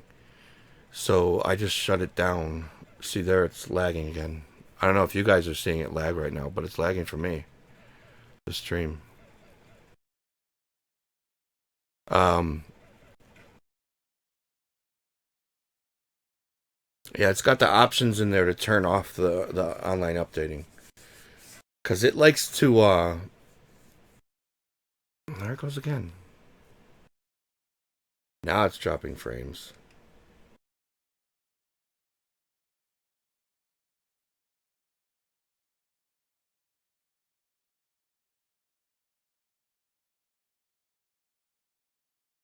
So the stream's going okay for you. It's not. It's not dropping at all.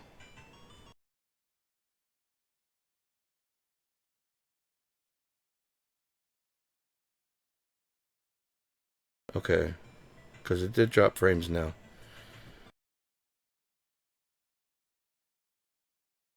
Hmm.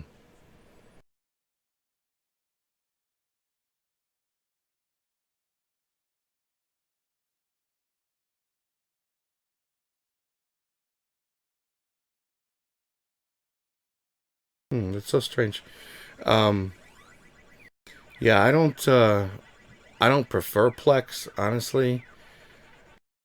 I prefer Kodi in the living room. Uh, but I think I'm out of the whole HTPC game. Uh, oh boy, it's really hiccuping on my end. I don't understand what's going on here. I think I'm done building HTPCs.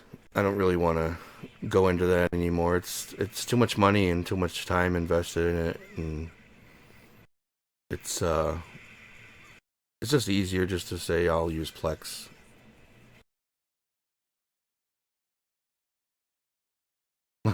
Yeah. Let me check this out and see.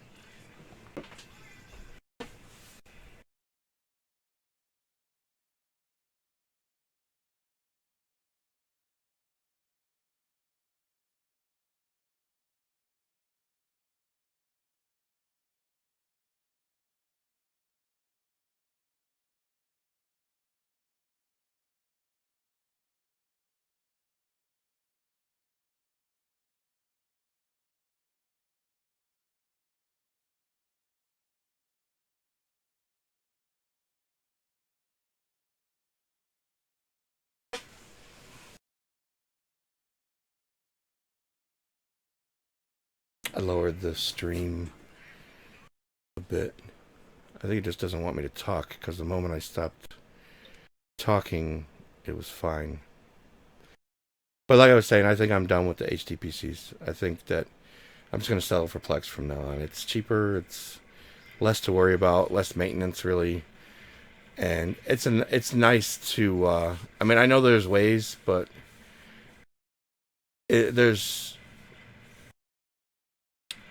with Plex I just put in the new stuff into my folder and I don't worry about it. It just scans in any new TV shows or movies that I put in or music automatically. It's not always correct. It doesn't have the best scrapers in the world, but it does a good enough job. And if I come across something while I'm browsing through the movies that's wrong, I go over and fix it real quick. And it's easy to fix stuff. But I do prefer Kodi. I absolutely prefer Kodi.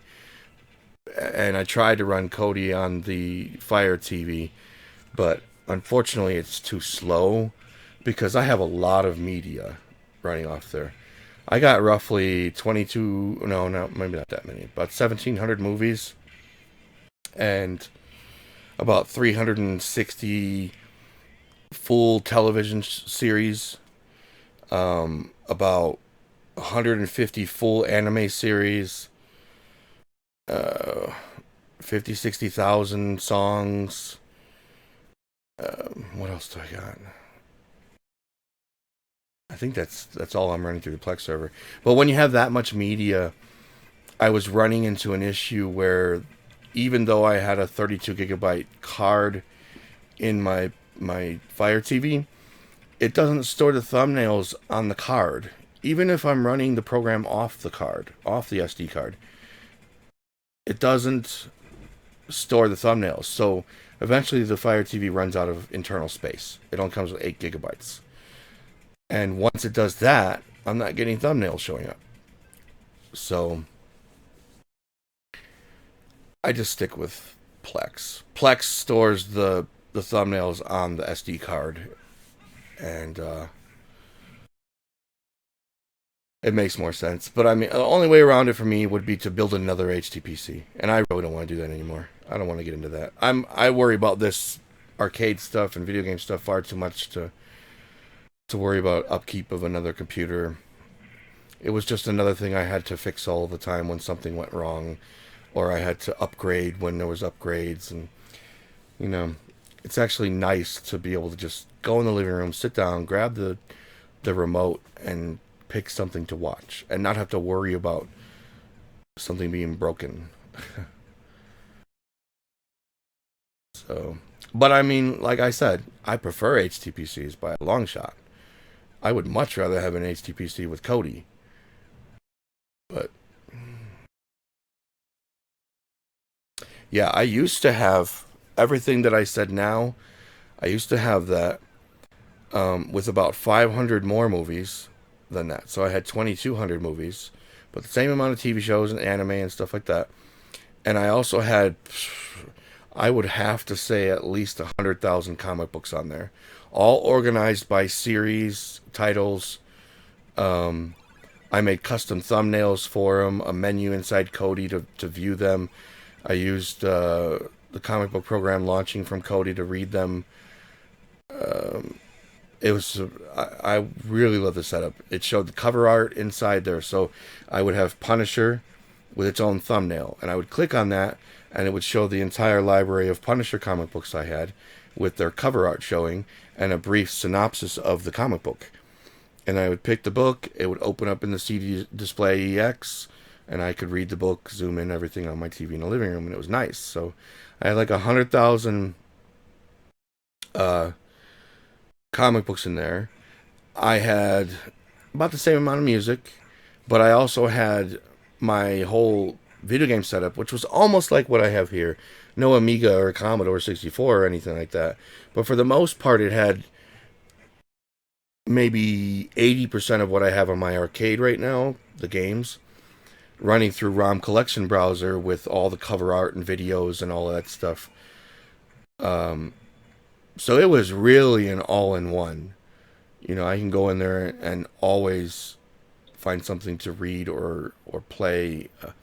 The comic books were in CBR and CBZ format.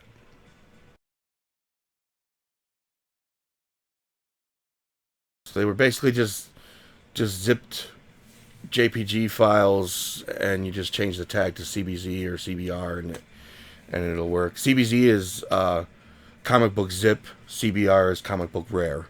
So just zip files. PDF would have been better because PDF generally has a higher DPI, and you're able to zoom in and see things clear. But it was also a lot more space to put PDF, and it's really hard to find comics in PDF the way I was getting them.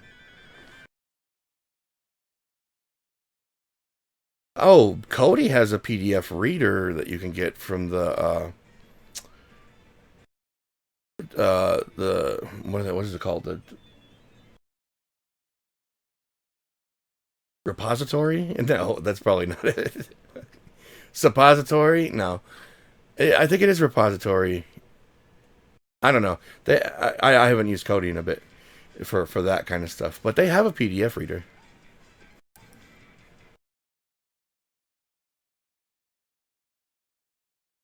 Okay, I'm fairly convinced, or I'm fairly sure it's repository.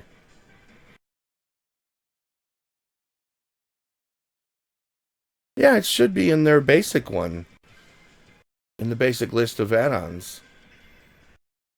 You know, when you go to add-ons, it says get more add-ons, and then you can browse just the basic one. Okay, repository. There you go. It felt funny saying repository because it sounds like suppository, so I wasn't sure if it was right. But yeah, they definitely have a PDF reader, and I'm pretty sure CD Display EX reads PDF files. I'm pretty sure it does because it reads magazines in PDF, if I'm not mistaken. So you can even set that up in there. But see, this was a long time ago, and I wish I had my setup back. Oh, and if you're wondering where all those comic books and the ROM collection browser setup I had went, the hard drive died. One day I turned on the computer and the hard drive was clicking away and refused to load up. And I tried to save it. I put it through, I have the software to save a hard drive to get stuff off of it. And I tried to do it, but unfortunately, when it got stuff off there, it wasn't named properly. It was, you know, I don't know if you've ever used that kind of software, but it can't pull the original file names. All it can pull is the files. So it was like 6FP298, and that was one comic book page. You know, and you're supposed to figure out where that goes. I was like, I'm not gonna sit here and sort out 100,000 comic books. It's just not gonna happen. I put weeks and weeks of work into sorting them initially, but I I can't fix this. It's not fixable. So I just kind of left it throughout the hard drive, and yep, yeah, tossed the hard drive and never looked back. I wanted to get more comic books for the arcade machine, but I think I'm cursed with the comics because I put comics onto another drive. I started to get more comic books and put them on another drive, and that drive started to go bad. So I think I'm cursed with comic books. So I don't bother with them anymore. Now I have a tablet, and I just, if I want to read something, I'll put the books on there and read um, from that. Yeah, but I can't afford an SSD drive big enough for the amount of comics I want to get. I I don't even remember how much space it took up. I think it was like 330 gigs worth of comic books. I might be exaggerating. I can't remember. I know it was a lot of space, but and see, with my luck with comic books on hard drives, I would wind up breaking the SSD. But I don't know. I would love to set that up in Hyperspin here. Um, no, yeah, I can't remember how many it was. I mean, they were basically just like 16 to 20 pages zipped in a zip file that were JPG files for me. So that's not very big as it stands. But it was probably more than that. I don't know. I don't remember. I do know how many there were. There was roughly 100,000 comic books. I remember seeing it in CD display when I was sorting them and fixing cover art.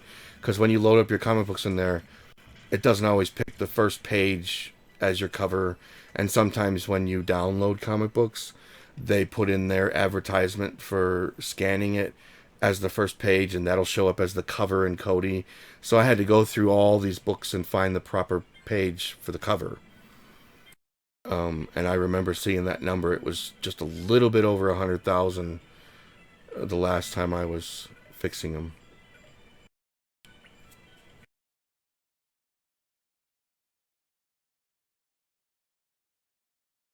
My music, I lost that too. That was on the same drive. It was. I know it was a 2 terabyte drive, and I had 60,000 songs on there. I had the 100,000 comic books, and I had the games on there. So the reader, it's CD. I think it's CD or C Sorry, I'm saying D twice here then. C Display EX.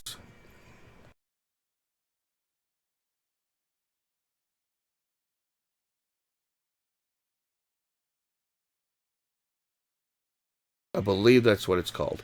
And there's actually there's a script to run it in Rocket Launcher.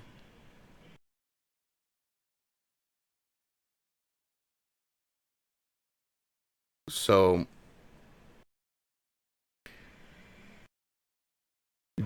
Jay's Arcade actually posted that script, but it's in the Rocket Launcher forums to get that to work with Rocket Launcher.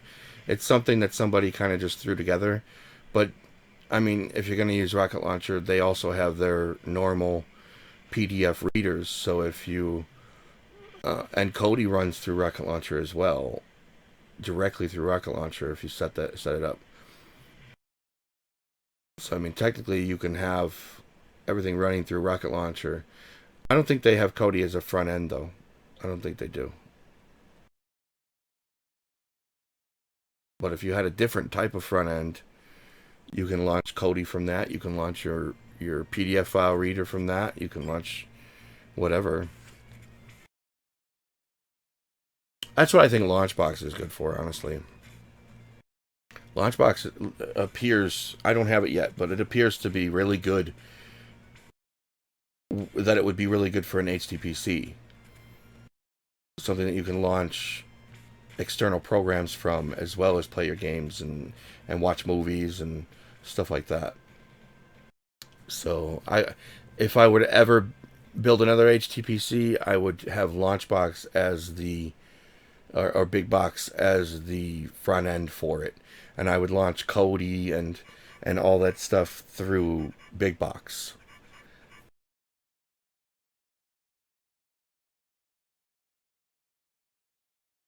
Yeah.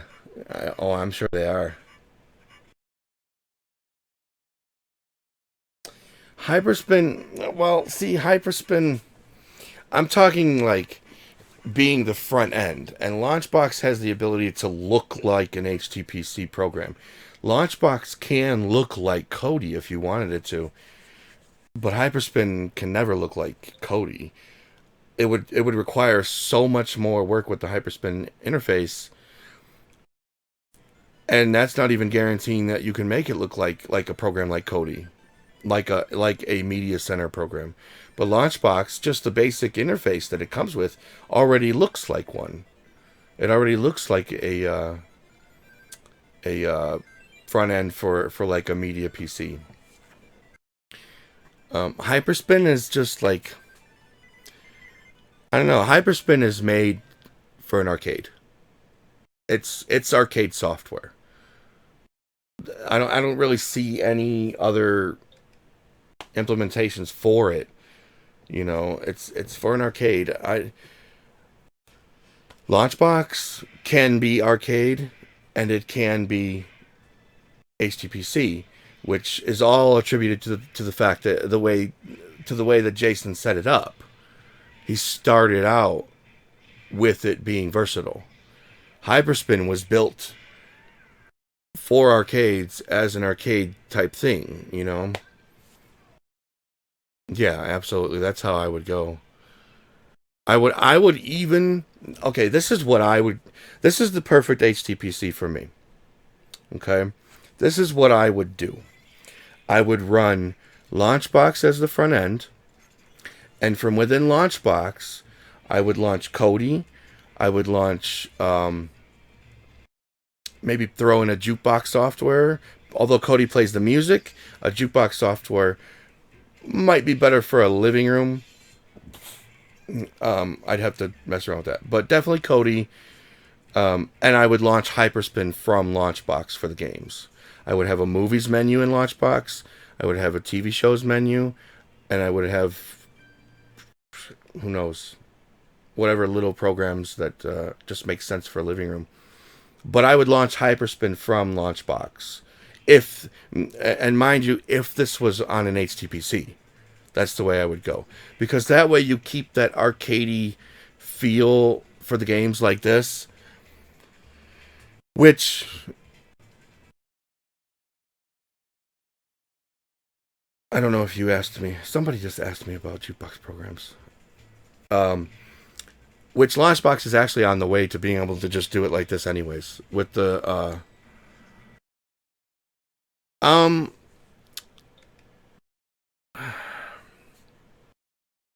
well, mainly Lord Monkus because I already have Hyperspin set up. It would be easy for me to just have Launchbox launch my Hyperspin setup, but the main one of the main reasons is because of the look of Hyperspin. When you want to play a video game, I'm not saying there's anything wrong with the way Launchbox looks, but when you want to play a video game, it's in my opinion, it just the flashiness of Hyperspin kind of pulls you into playing the games a little bit more. Which is one of the reasons why it drew me to why I was drawn to Hyperspin to begin with was the flashiness of it.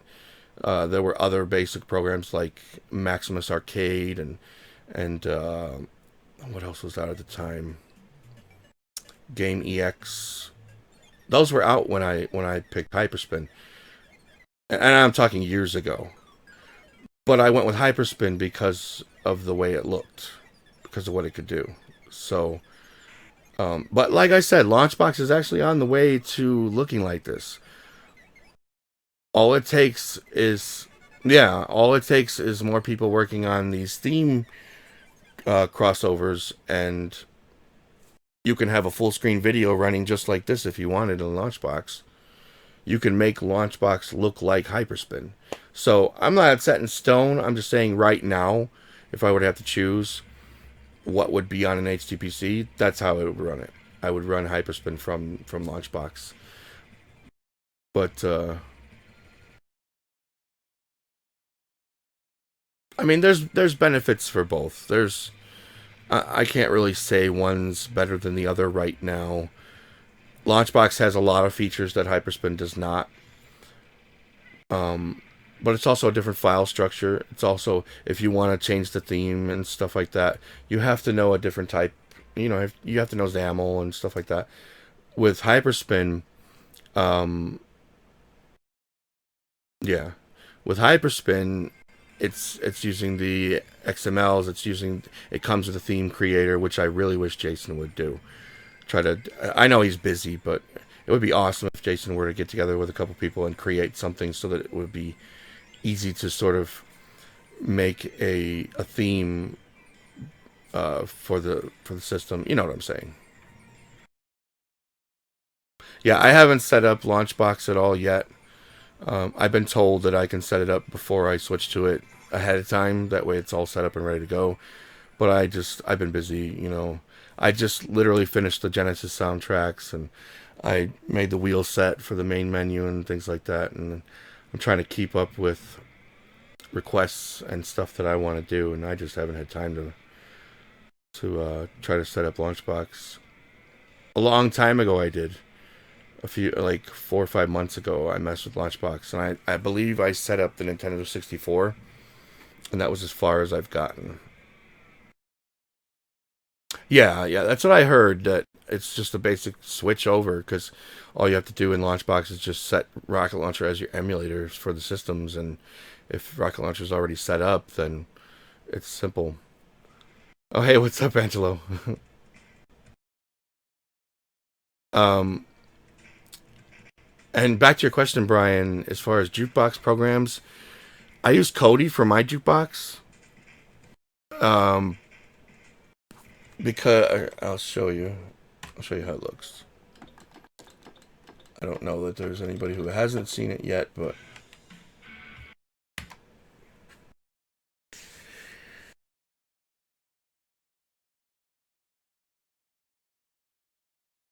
I have mine set up like a jukebox. You know, I changed everything about Kodi. The button structure, it is all like a jukebox on the top. You probably can't read that in the top camera, but it's entirely set up like a jukebox. I don't have video menus or movie menus or anything like that. It's just music. Um, so I just go in like this and select the music I want to play, and all of it is Don't judge me for my music, by the way. All of it is copyrighted, so I can't play anything, but, you know, and it's real easy. And then once I select the song that I want, well, you can't hear it anyways, so I'll show you. So it plays the music, and then I just back out, and boom, I have a visualizer and all that. It searches for lyrics if they're there. It makes a really good jukebox. But if you want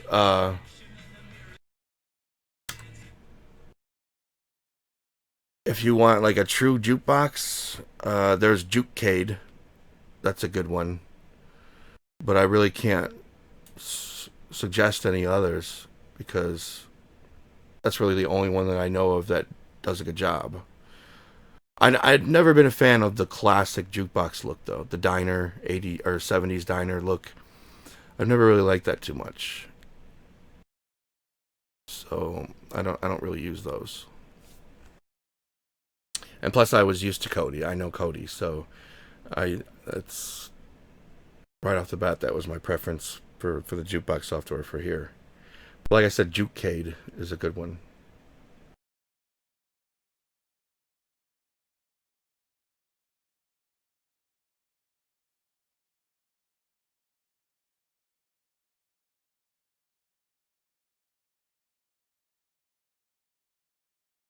Well, I would suggest Cody then, because you don't have to even go with this skin, but this is the as basic as it gets, and I can still access settings and things like that if I want on the left here, but it doesn't exactly jump to them. When you load up the program, it goes straight to this, and then I just have a button for selecting the music. And then if you want to go further, you can do random music from different artists. You just go down the list. You can even put music videos in here if you want. I haven't done it yet. I plan to someday, but you can. Uh, I just see this as the overall best jukebox software. Honestly, I'm sure a lot of people would disagree with me, but it's what I've used always.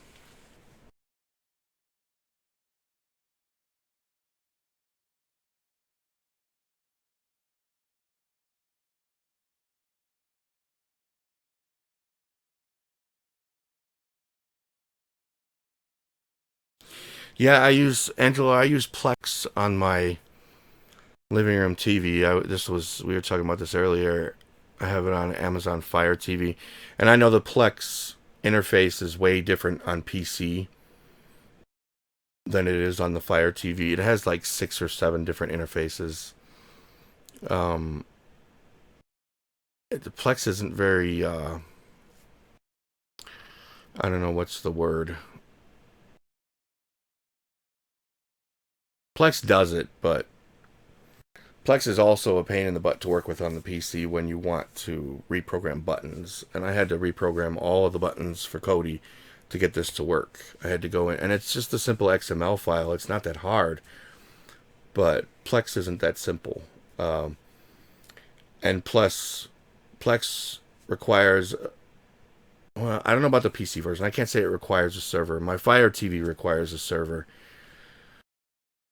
But as far as I know, Plex is only server media. So while you're running Plex, it's connected to the internet. Correct me if I'm wrong. Whereas Kodi doesn't require an internet connection, just a network if you have your music somewhere else. But I don't know. I just Plex is very similar to Kodi though. Yes, it's almost the same thing as far as PC goes, and I'm sure it would do exactly the same functions as Kodi um, with what I'm doing. It would be like a jukebox, but I've always known Kodi, so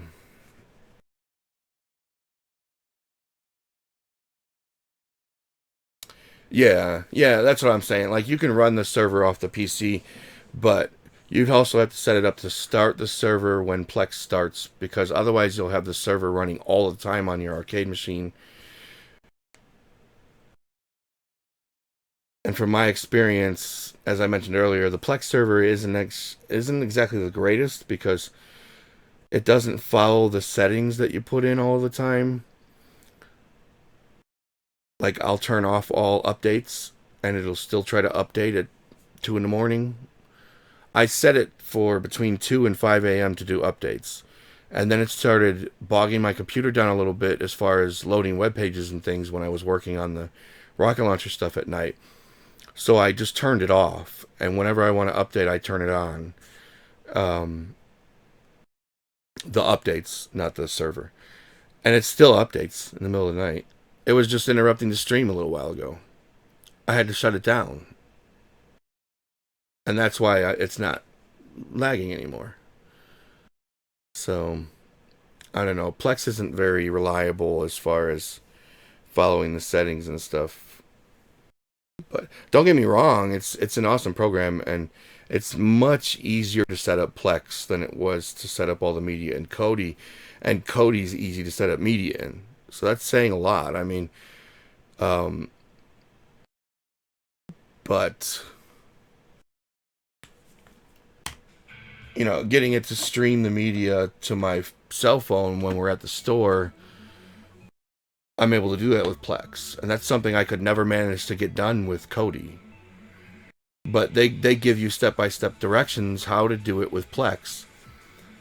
And it walks you through it. Kodi, it's just kind of, yeah, it does it, but they don't tell you how. And I don't really like going to forums. I know I suggest it to people, go to the forums, ask, there's a lot of people who can help you that know, but I personally don't like asking for help. If I can't find it on Google, I just don't do it. So it was nice being able to get step-by-step directions with Plex how to get it to work on my phone. Although I did have to pay $5 because I wasn't paying the whatever it was for the membership with them, but yeah, exactly. And it's really cool to be able to listen to any of my music, watch any of my movies or any of my TV shows when I'm outside. When we're in the car or when we're in the store and my 5-year-old is acting up, I can throw on a TV show for him on my phone and just hand him my phone. So it's really convenient. Yeah.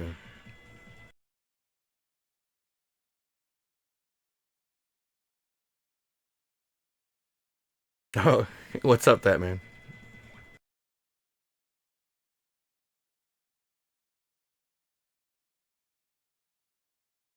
Yeah, you don't want to type in crash.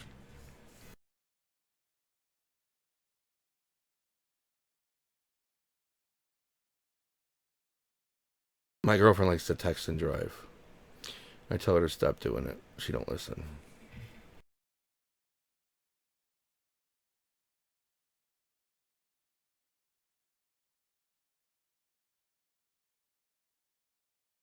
Yeah, that's cool. A fire stick is good for bringing to other people's houses and stuff, but or on a laptop rather.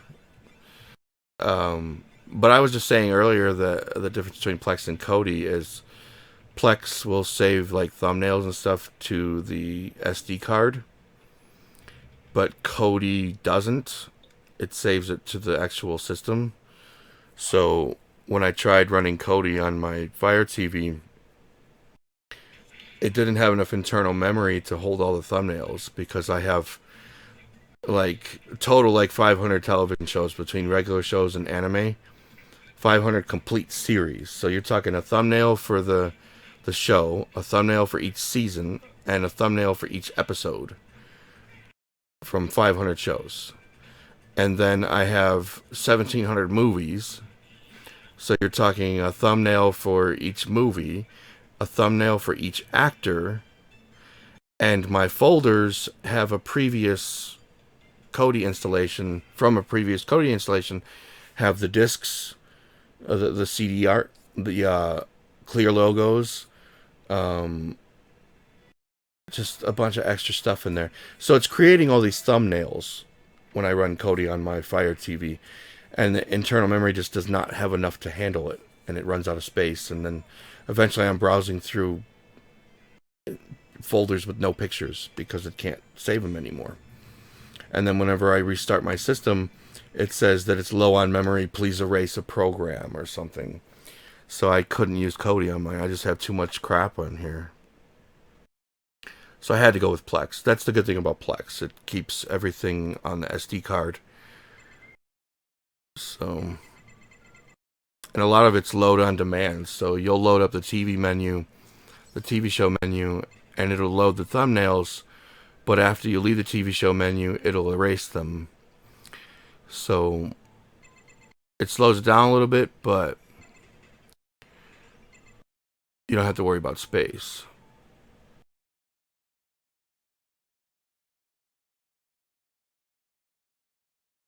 Yeah, the sync is nice. Being able to, well, sync wouldn't work for me. I couldn't sync it to my phone, but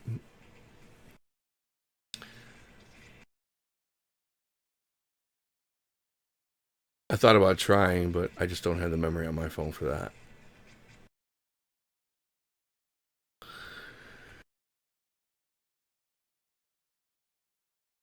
Whew. Sorry, it's been a long day for me. Left my cup in the other room with my drink.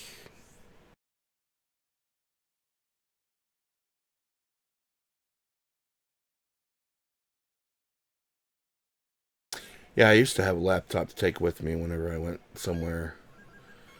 Don't anymore. My 5-year-old decided to spill juice in it.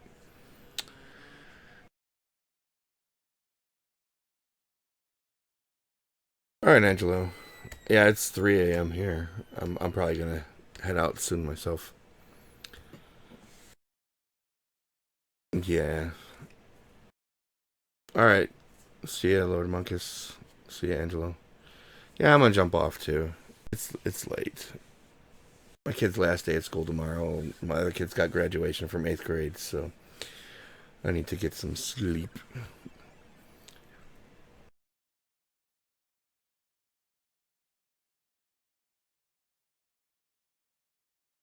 Yeah, you definitely. Kodi is a pain in the butt sometimes. I mean, it's not perfect. It's not bad, but it's not perfect. So, I mean, yeah, I would definitely go with Plex if you don't care about all the visuals. If you're using PC, by all means, Plex is pretty much the same. It's just easier to handle and take care of your media with Plex. Kodi is a lot of updating and cache files that have to be erased once in a while or corrupted. It, there were so many things I had to fix all the time with Kodi, and I don't have to worry about those things with Plex because everything is on my server on my PC. So, if you have the means to go to Plex, I definitely would. And the cheapest way to do it and the most reliable way to do it is Amazon Fire TV. That's what I use. So, but yeah, I'm out of here. Have a good night. It has been fun.